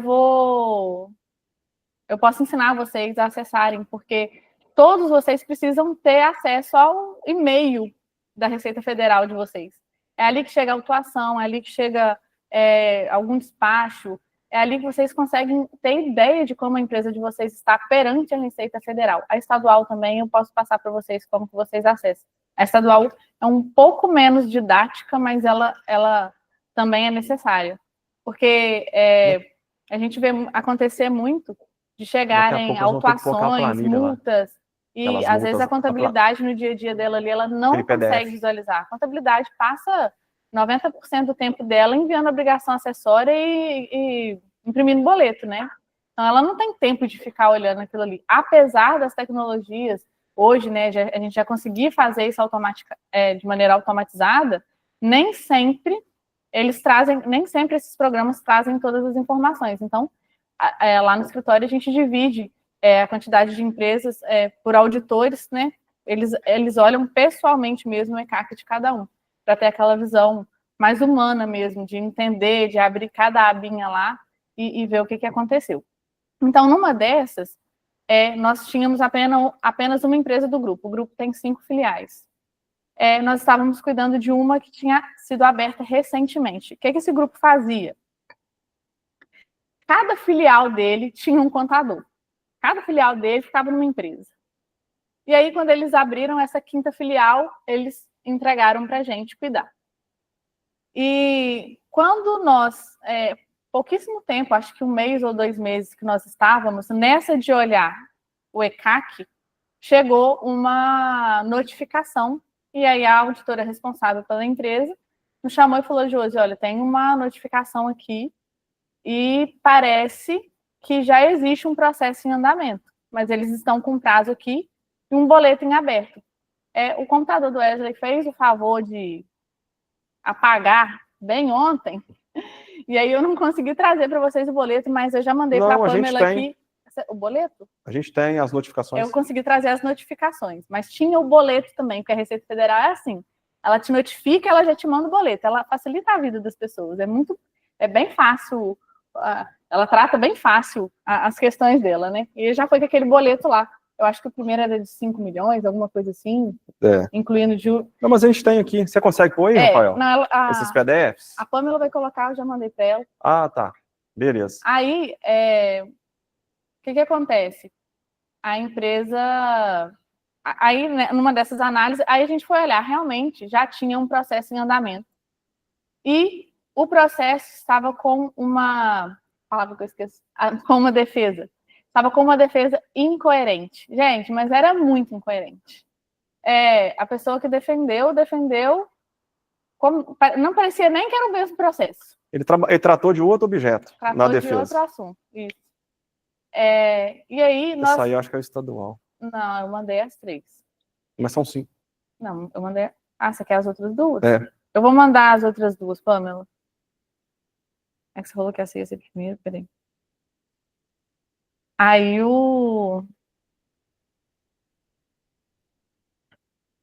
Enfim, mas a gente estava trabalhando com essa empresa. Como as informações da Receita Federal elas são unificadas, mesmo ela sendo uma filial, a nossa auditora teve acesso a essa intimação. Sim, porque a gente utiliza o certificado da matriz, né? Da matriz. A gente reportou imediatamente ao... Aí nós sentamos, discutimos toda a situação, e que é a que o Wesley vai te mostrar agora nesses 2 últimos PDFs que eu te mandei, Pamela, por favor. Isso aí é o estadual. Essa que a gente vai falar agora é federal. Isso aí pode deixar até aberto, é mais para frente, daqui a pouquinho. Aí nós sentamos para discutir todas as questões que iam abarcar aquela autuação. E por que se deu a autuação? Enquanto ela vai abrindo,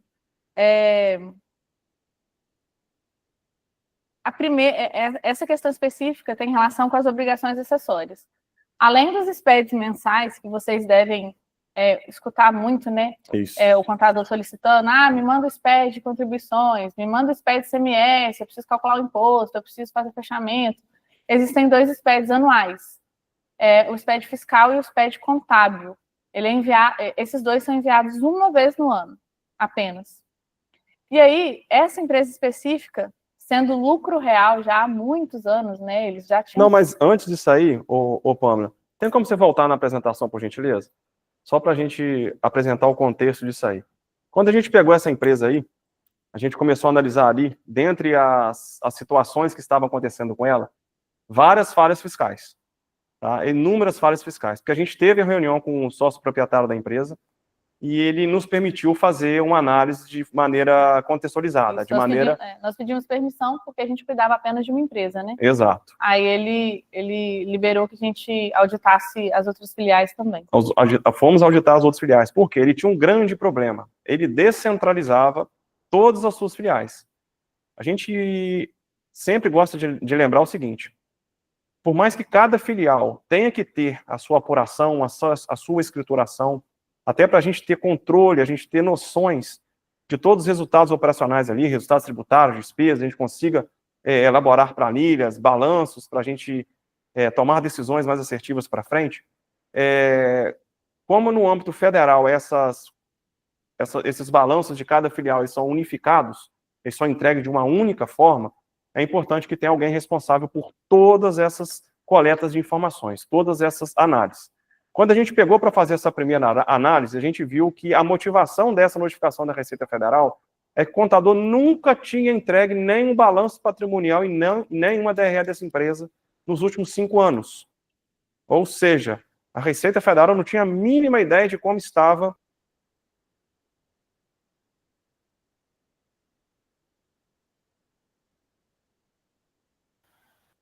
Será que caiu lá? Uai, acho que caiu para mim que Parece que também sumiu. caiu, A gente deve ter caiu caído. tudo, né? Caiu a imagem,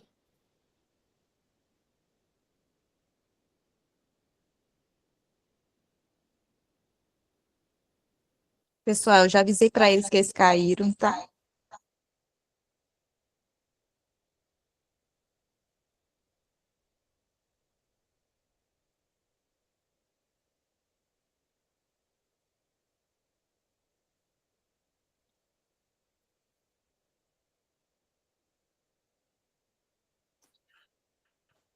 Não, será que lá tá chovendo? Porque aqui tava armando uma chuva danada.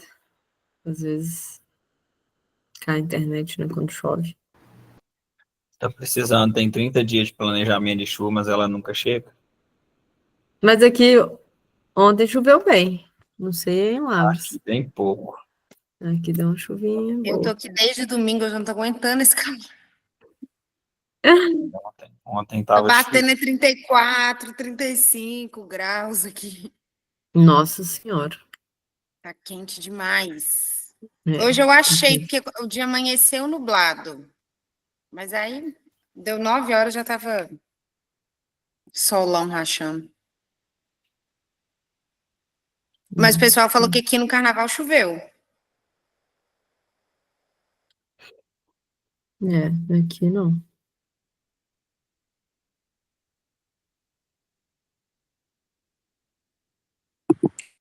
Boa noite. Esther, eu não sei Oi. se ajuda aí a só contextualizar o que você perguntou antes, mas, resumidamente, uma das principais diferenças do custo contábil e do custo gerencial é que o contábil vai ter mais, vai atender mais as questões do fisco, enquanto o gerencial vai mais buscar ter uma visão da gestão da empresa. Então, assim, enquanto o fiscal, o custo contábil, né, vai atender o fisco, então essa questão de divisões de contas, de apropriações, essas coisas todas vão estar correlacionadas. Quando você pega o custo gerencial, ele vai ter mais uma visão do negócio em si como um todo, que talvez vai, pensando no lado administrativo, pode ser que ajuda mais. Em contrapartida, o custo contábil ajuda mais na parte do fisco. Pois é, Gabriel, é um negócio que eu não tô sabendo calcular esse custo gerencial, entendeu? Como é que eu amarro isso no meu sistema se ele calcula o contábil? É isso que eu Então, mas tô... o seu RP, provavelmente, ele vai você pegar e ele vai te gerar o custo. Uhum, E você consegue correlacionar ele com o contábil. Que provavelmente você vai ter um custo que ele é que meio que de insumos, uhum. que vai, vamos falar assim, tá direto no produto, e você vai ter as contas com as despesas. E nessas contas você pode fazer sistema de, provavelmente você vai ter que usar algum sistema de rateio. E aí você vai apropriar, vamos falar assim, os dois custos para você chegar no custo final. Mas, vamos falar assim, só para o custo contábil vai ter mais uma visão de fisco. Eu vou ter que pedir ajuda ao pessoal do meu sistema lá. Ver como é que eu vou Gente, calcular desculpa, isso. desculpa a queda aqui, hein? Já voltamos já.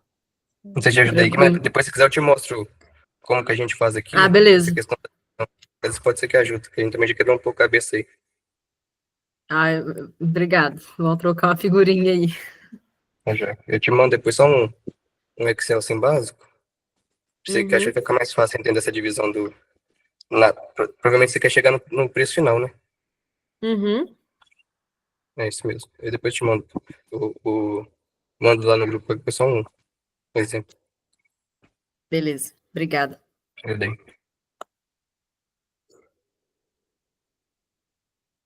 Podemos? Bora? Então, beleza. Só voltando aqui, gente, nesse caso 2 aqui que nós tivemos, a empresa real, né? A gente detectou através de uma filial um problema sistemático do grupo deles, né? A gente viu a ausência de balanço patrimonial. A empresa fazia lá a entrega das suas obrigações mensais lá, né? Apropriando todos os créditos, ou seja, programa Mais Leite Saudável, para ela ter direito a esse crédito, ela tinha que marcar lá a opção do regime tributário dela como lucro real, né? Regime não acumulativo. E quando a gente foi identificar, na verdade, os balanços que foram entregues, eu até coloquei errado ali, não era ausência de balanço, não. Na verdade, eles entregavam, e tinha ausência de balanço interno, balanço contábil, Sim. mas as declarações, os SPEDs anuais, ECD, ECF, eram entregues para a Receita Federal zerados, tá? E quando você entrega um SPED zerado, você abre mão do segundo, que seria me confundi aqui agora. Para ele não ter que enviar os 2 SPEDs, ele enviava um zerado e enviava na qualidade de lucro presumido. Ou seja, ele apurava os impostos mensais da empresa num regime tributário. Na hora dele entregar a declaração anual da empresa, ele entregava a declaração anual da empresa num outro regime para ele poder entregar zerado, tá? E isso desencadeou uma cobrança da Receita Federal no seguinte: a Receita Federal, ela pegou todas as apurações mensais dele de PIS e COFINS e começou a tratar o cálculo de imposto de renda e contribuição social como se a empresa fosse lucro presumido, ok? Então, a contribuição social e o imposto de renda de uma empresa optante pelo lucro real, ela tem como base de cálculo ali o lucro líquido antes dos impostos, ok? E não o total da receita declarada. Como a empresa enviou a declaração anual dela como se ela fosse lucro presumido, a Receita foi e refez todo o cálculo do imposto de renda e contribuição social dela sobre o total das receitas, tá? Isso gerou... Você tem como voltar lá, Pâmela, por gentileza? Só resumindo o que o Wesley está falando, talvez para vocês entenderem com mais facilidade. A gente envia todas as obrigações mensais, certo? Isso vocês sabem. SPED de contribuições, SPED de ICMS. Beleza. Aí, no ano, a gente tem que enviar mais 2. O contábil e o fiscal. Esses 2, eles englobam todas as informações que foram sendo enviadas ali durante os meses, tá? Tanto o fiscal quanto o contábil. Então, se você é lucro real, envia obrigações mensais como lucro real, você tem que refletir isso no seu SPED anual. O que aconteceu com essa empresa é que na hora de enviar o anual, foi enviado como lucro presumido. E aí, qual a estratégia que a Receita Federal usou para fiscalizar, não para fiscalizar, para autuar essa empresa? A empresa sendo um laticínio, faturando o que a empresa faturava, estando ela conseguiu pegar alguns anos, porque lá em 2019, que foi a primeira atuação dela, ela ainda não faturava o que ela fatura hoje, né? Então, ela ainda não tinha ultrapassado ainda o limite do presumido. Então, ela conseguiu pegar exatamente aquele período ali e autuou como lucro presumido.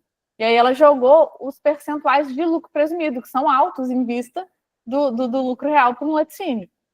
E aí, o que ela fez também? O laticínio estando no lucro real, muitas das vezes vocês fecham em prejuízo, certo? Não paga imposto de renda nem contribuição social.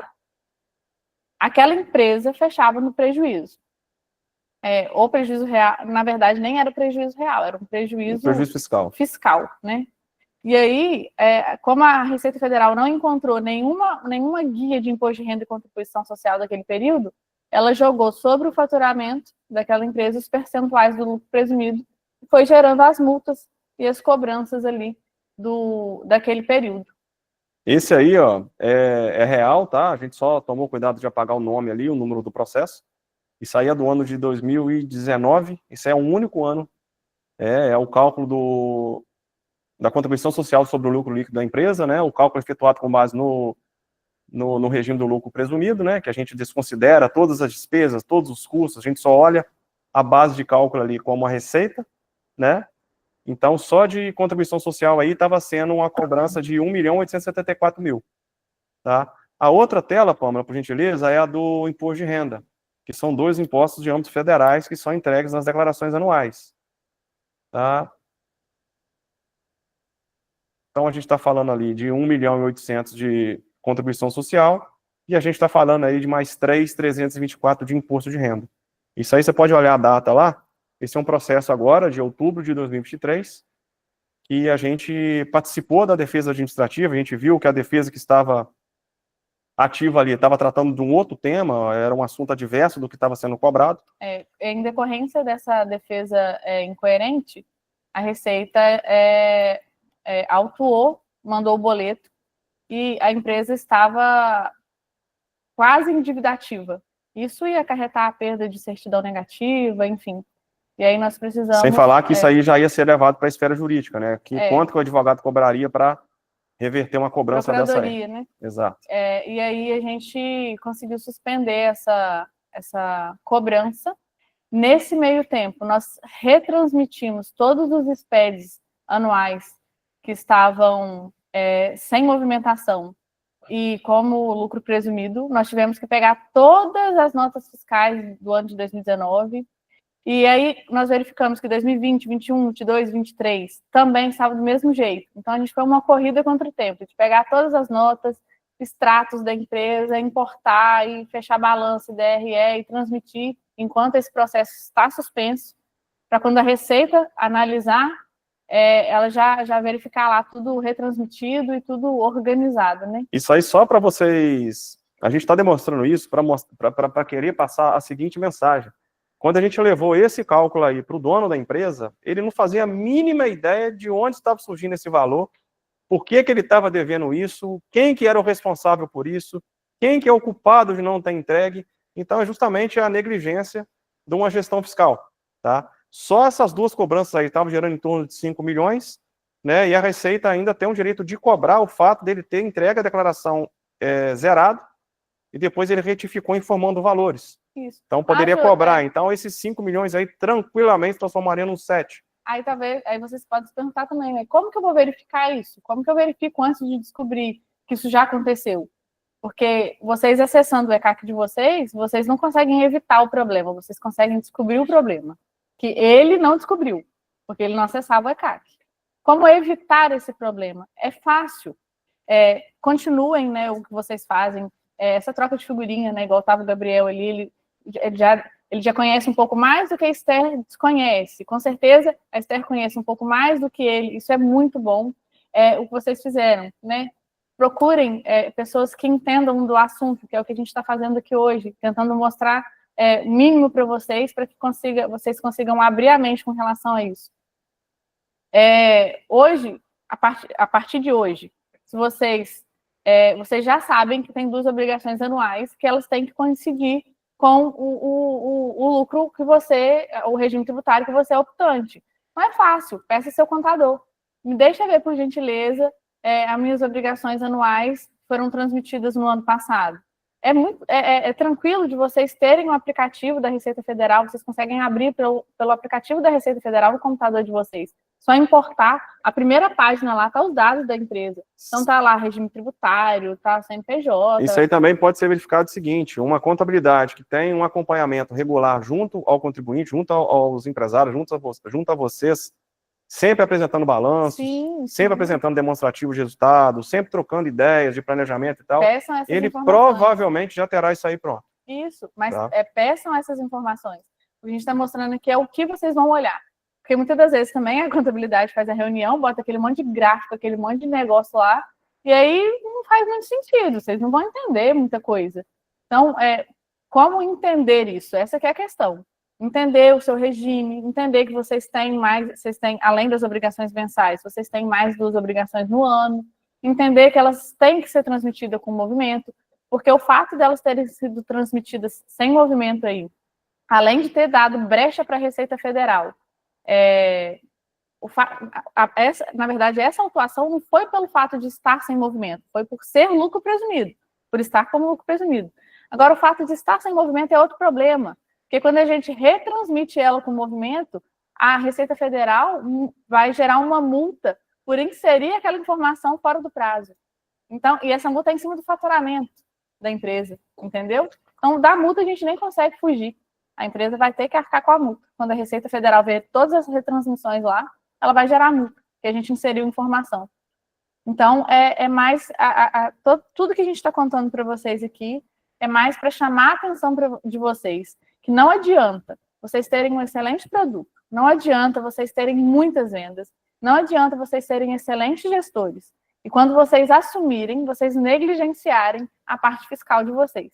A parte fiscal, ela vai definir muitas das vezes o seu sucesso ou o seu fracasso dentro da empresa, né? Dentro do seu segmento. E a gente teve um tempo hábil ainda para correção e cancelamento, obviamente, dessa notificação e fazendo todos os procedimentos, todos os compliance que tem que ser feito, porque a autuação foi referente a um único ano.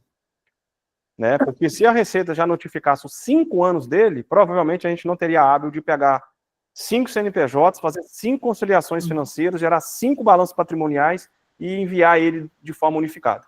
Então aqui, Deus abençoou demais, graças a Deus, a gente conseguiu reverter isso aí. Isso aí é um case de sucesso que a gente tem muito orgulho, porque isso aí provavelmente ia tirar a empresa do ramo. Porque já veio aquela DARF grandona lá de 6 milhões no cliente que vai ficar para trás. Era a primeira, na verdade. Mas deu tudo certo, graças a Deus. E aí, uma questão que talvez vocês, eu já falei, não sei se vocês prestaram atenção, essa empresa, ela tinha cada matriz, cada empresa dela estava na mão de uma pessoa. A gente preza muito pela questão de vocês terem outros olhos, tá? Vocês precisam ter outros olhos dentro das empresas de vocês. Não tenha apenas o seu setor fechado ali. Ah, não, a gente mesmo, né? A gente vende, né, o nosso serviço. Então, às vezes, a gente entra em contato com a empresa, a pessoa, né, o responsável fala assim, ah, não, mas eu já tenho quem faça.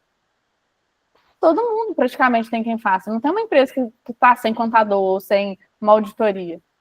Mas o fato de você ter quem faz não pode te impedir de ter essa visão de que você precisa de uma outra visão lá dentro.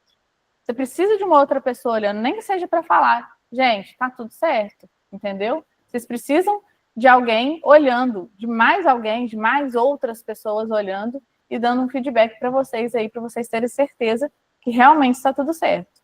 Essa empresa, a questão dela, ela tinha muitas pessoas, mas nenhuma dessas pessoas se comunicava. E ela não se comunicava com nenhuma dessas pessoas. Achando que tudo estava sendo feito de forma correta. Entendeu? Ela achou que ter várias pessoas, uma em cada empresa, ia facilitar o fato de que, não, alguém vai ver o erro de alguém. Ninguém olhava o erro de ninguém, porque estava todo mundo dentro da sua própria empresa, ninguém se comunicava, ela não comunicava com ninguém, e aí tem os outros erros que foram descritos ali embaixo. Estão todos os erros descritos aí. Uma empresa era uma das empresas responsáveis, ela cuidava da folha de pagamento, gerava a folha de pagamento como Simples Nacional. A outra empresa, ela era responsável por gerar a guia de pagar a folha de pagamento. E aí, quando ela ia gerar a guia, dava erro. Isso tudo foi numa reunião que a gente fez com todo mundo quando a gente descobriu todos os erros. E aí tava lá todos os responsáveis da época, né? E aí o cara fala assim, não, quem gerava a folha de pagamento era o fulano. Aí o fulano gerava como Simples Nacional. Eu falei, não, mas quem tinha que gerar a guia era o Beltrano. Aí o Beltrano fala assim, mas quando eu ia gerar a guia não dava erro. Por que ele não virou pro Ciclano e falou assim, tá dando erro?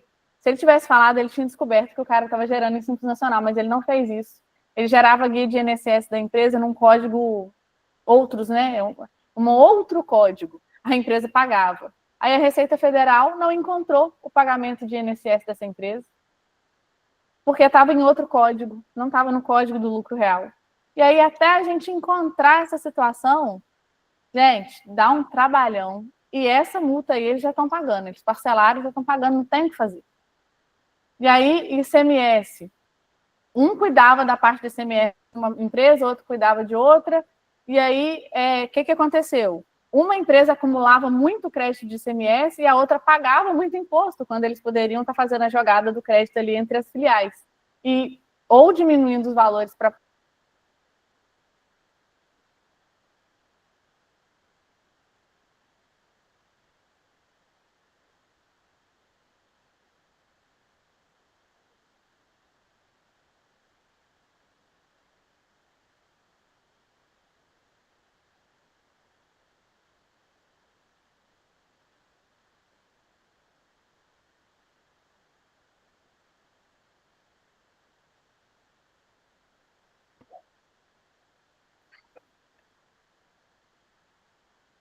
Então é isso. Pode passar, por favor. Vocês ficaram com alguma dúvida com relação a isso?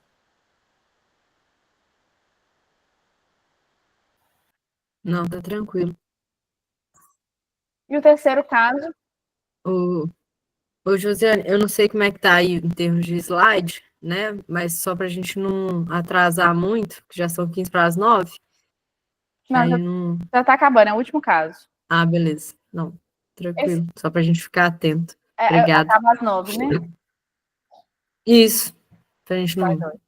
não atrasar o pessoal. Então, Obrigada. esse caso aí, então, o Esther, vamos fazer o seguinte, então, a gente vai deixar todo o slide que foi criado, a gente vai deixar para vocês, para apreciação, para vocês olharem os detalhes, tá? Cada detalhe, cada situação que está pontuada ali são situações que podem estar acontecendo na empresa de vocês, ou situações que podem ser aproveitadas dentro das empresas de vocês, tá? Esse caso aí, a gente colocou somente os cases de sucesso, isso aí tudo dentro de uma única empresa, né? A empresa que estava passando por um problema de caixa gigantesco, tá? Estava com um passivo enorme junto à Receita Federal, e a gente foi ver, na verdade, a empresa responsável pela parte de gestão fiscal dele lá não estava fazendo nada o que poderia ser feito para ele. Então, aí está tudo que foi feito dentro dessa empresa. Depois vocês podem olhar, se ficar alguma dúvida, pode chamar a gente, que a gente, porventura, vocês identificarem alguma questão que esteja acontecendo com vocês podem nos chamar também. Pode passar o próximo, Pamela, por favor. Ô, Wesley. Oi? É Anderson de novo. Eu tenho uma dúvida. Existe alguma... você falou aí do Fundo Rural.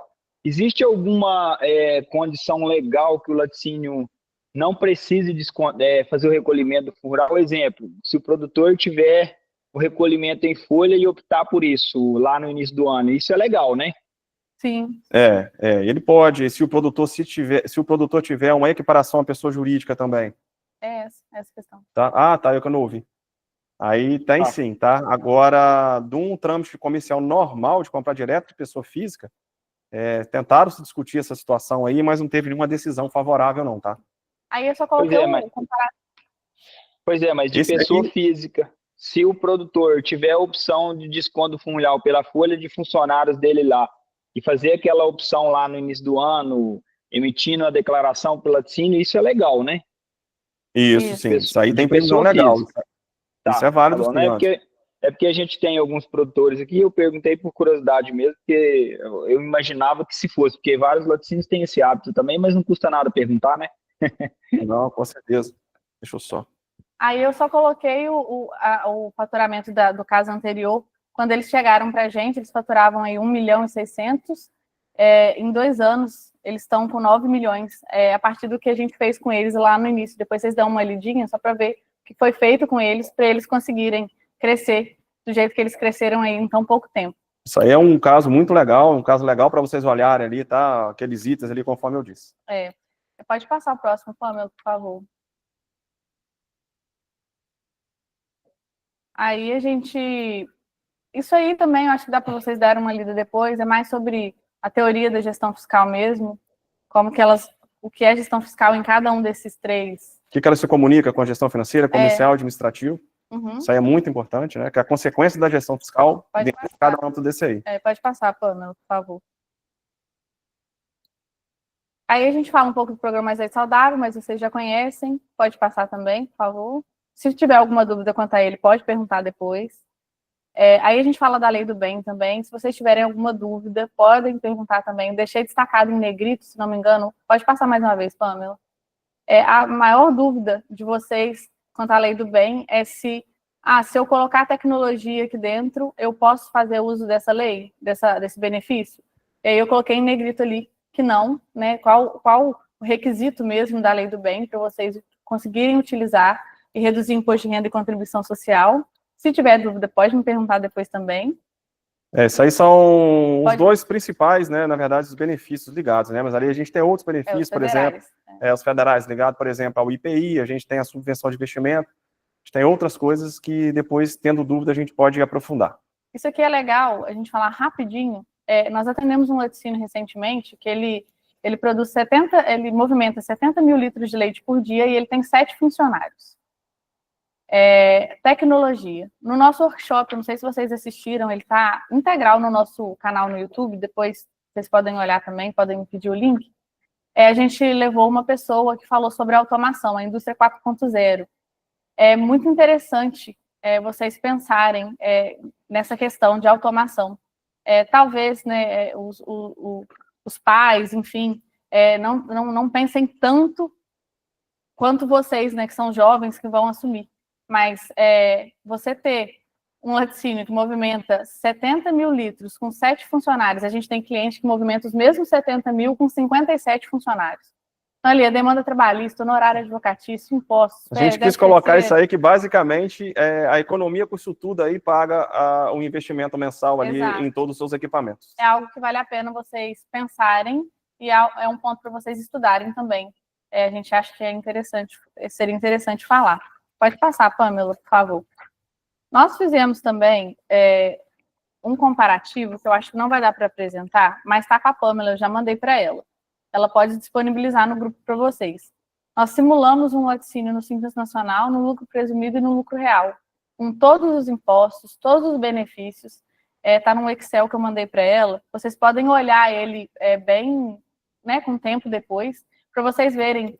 Muita gente ainda tem dúvida se o laticínio fica melhor no real, no presumido, não vou sair do Simples. Então, se tem alguma dúvida, a resposta está lá naquele Excel, tá? E a gente está aqui disponível também para conversar qualquer dúvida que vocês tiverem depois que vocês analisarem lá. E no final a gente... Pode passar, Pamela, por favor.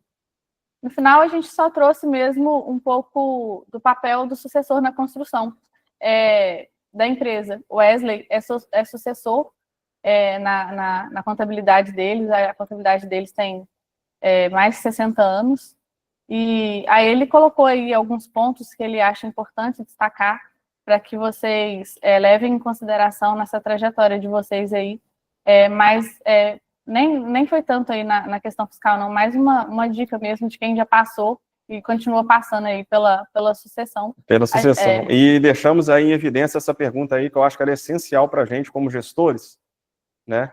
Para a gente reconhecer como é que a nossa empresa está funcionando sob nossa gestão. A sua empresa funciona sem você? Você consegue tirar férias de 30 dias, 15 dias, 20 dias da sua empresa, sem que a sua empresa vire um caos, ou que um determinado setor vire caos?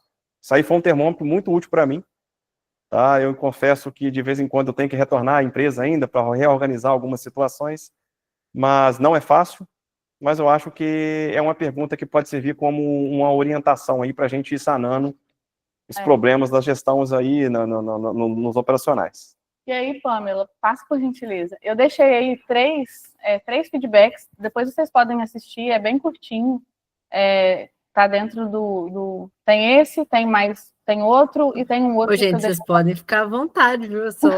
Sim, pode passar, não, só para a gente ficar atento para não passar muito, né? Assim, se vocês acharem que é importante, eu não quero cortar o racional de forma... Não, na verdade, a importância da gestão fiscal é gigantesca, mas se a gente for falar realmente vai estender muito. Então a gente colocou, a gente vai disponibilizar para vocês o material, vocês podem ficar à vontade para perguntar depois, a Pamela tem meu contato, eu vou deixar agora no final também. A gente deixou alguns depoimentos mesmo, alguns clientes nossos falando, né, da experiência que eles tiveram conosco, é bem curtinho, acho que tem menos de 1 minuto. Está rodando, não? Eu não sei se vocês conseguem ouvir aí.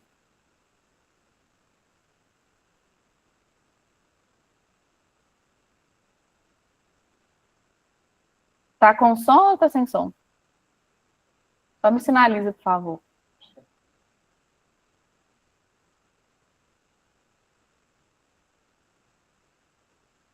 Passando som para vocês? Não.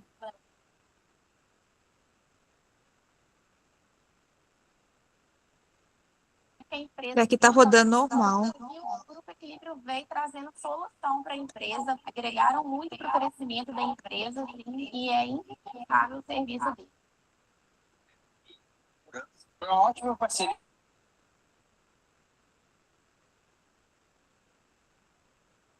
Então, mas acho que não está saindo som. Depois vocês podem assistir também.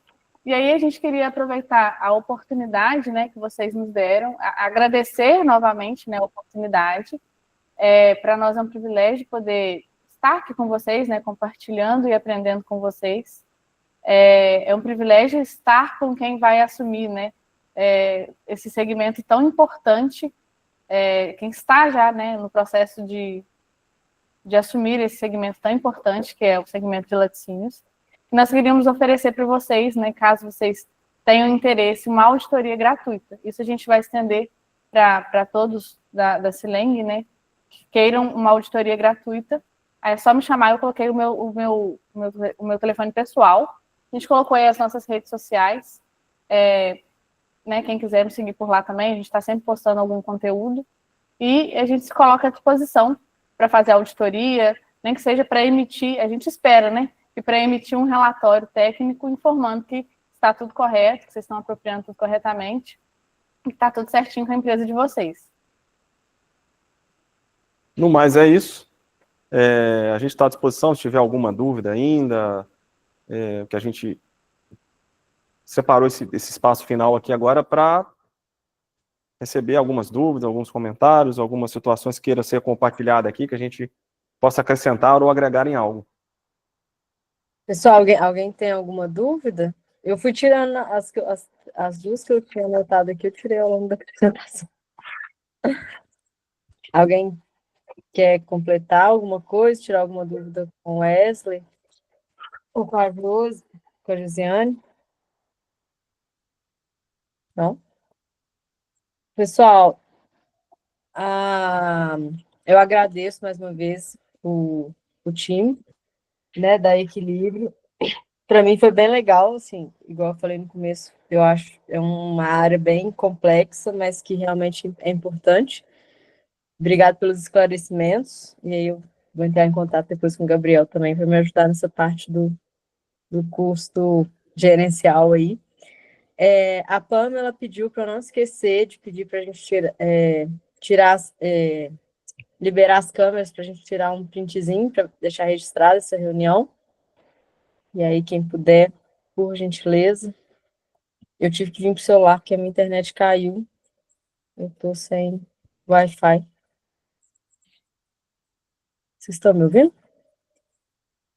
Sim. Sim. Eu estava com medo até do meu celular ter caído também.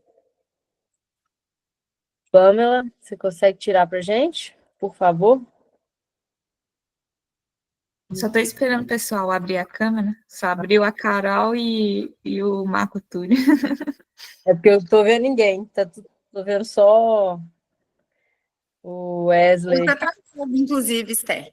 Oi? A sua está travada aqui para mim. Sério? É minha internet está muito ruim.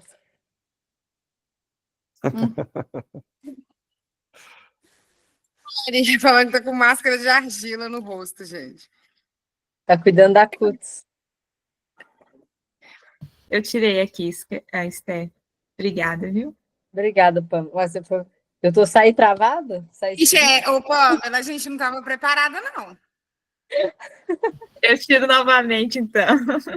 1, 2, 3. Ô, pessoal, deu, Pamela?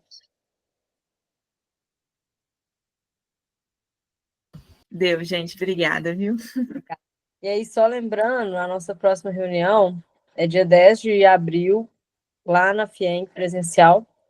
E a gente conta com todo mundo que conseguir ir, né, no nosso encontro.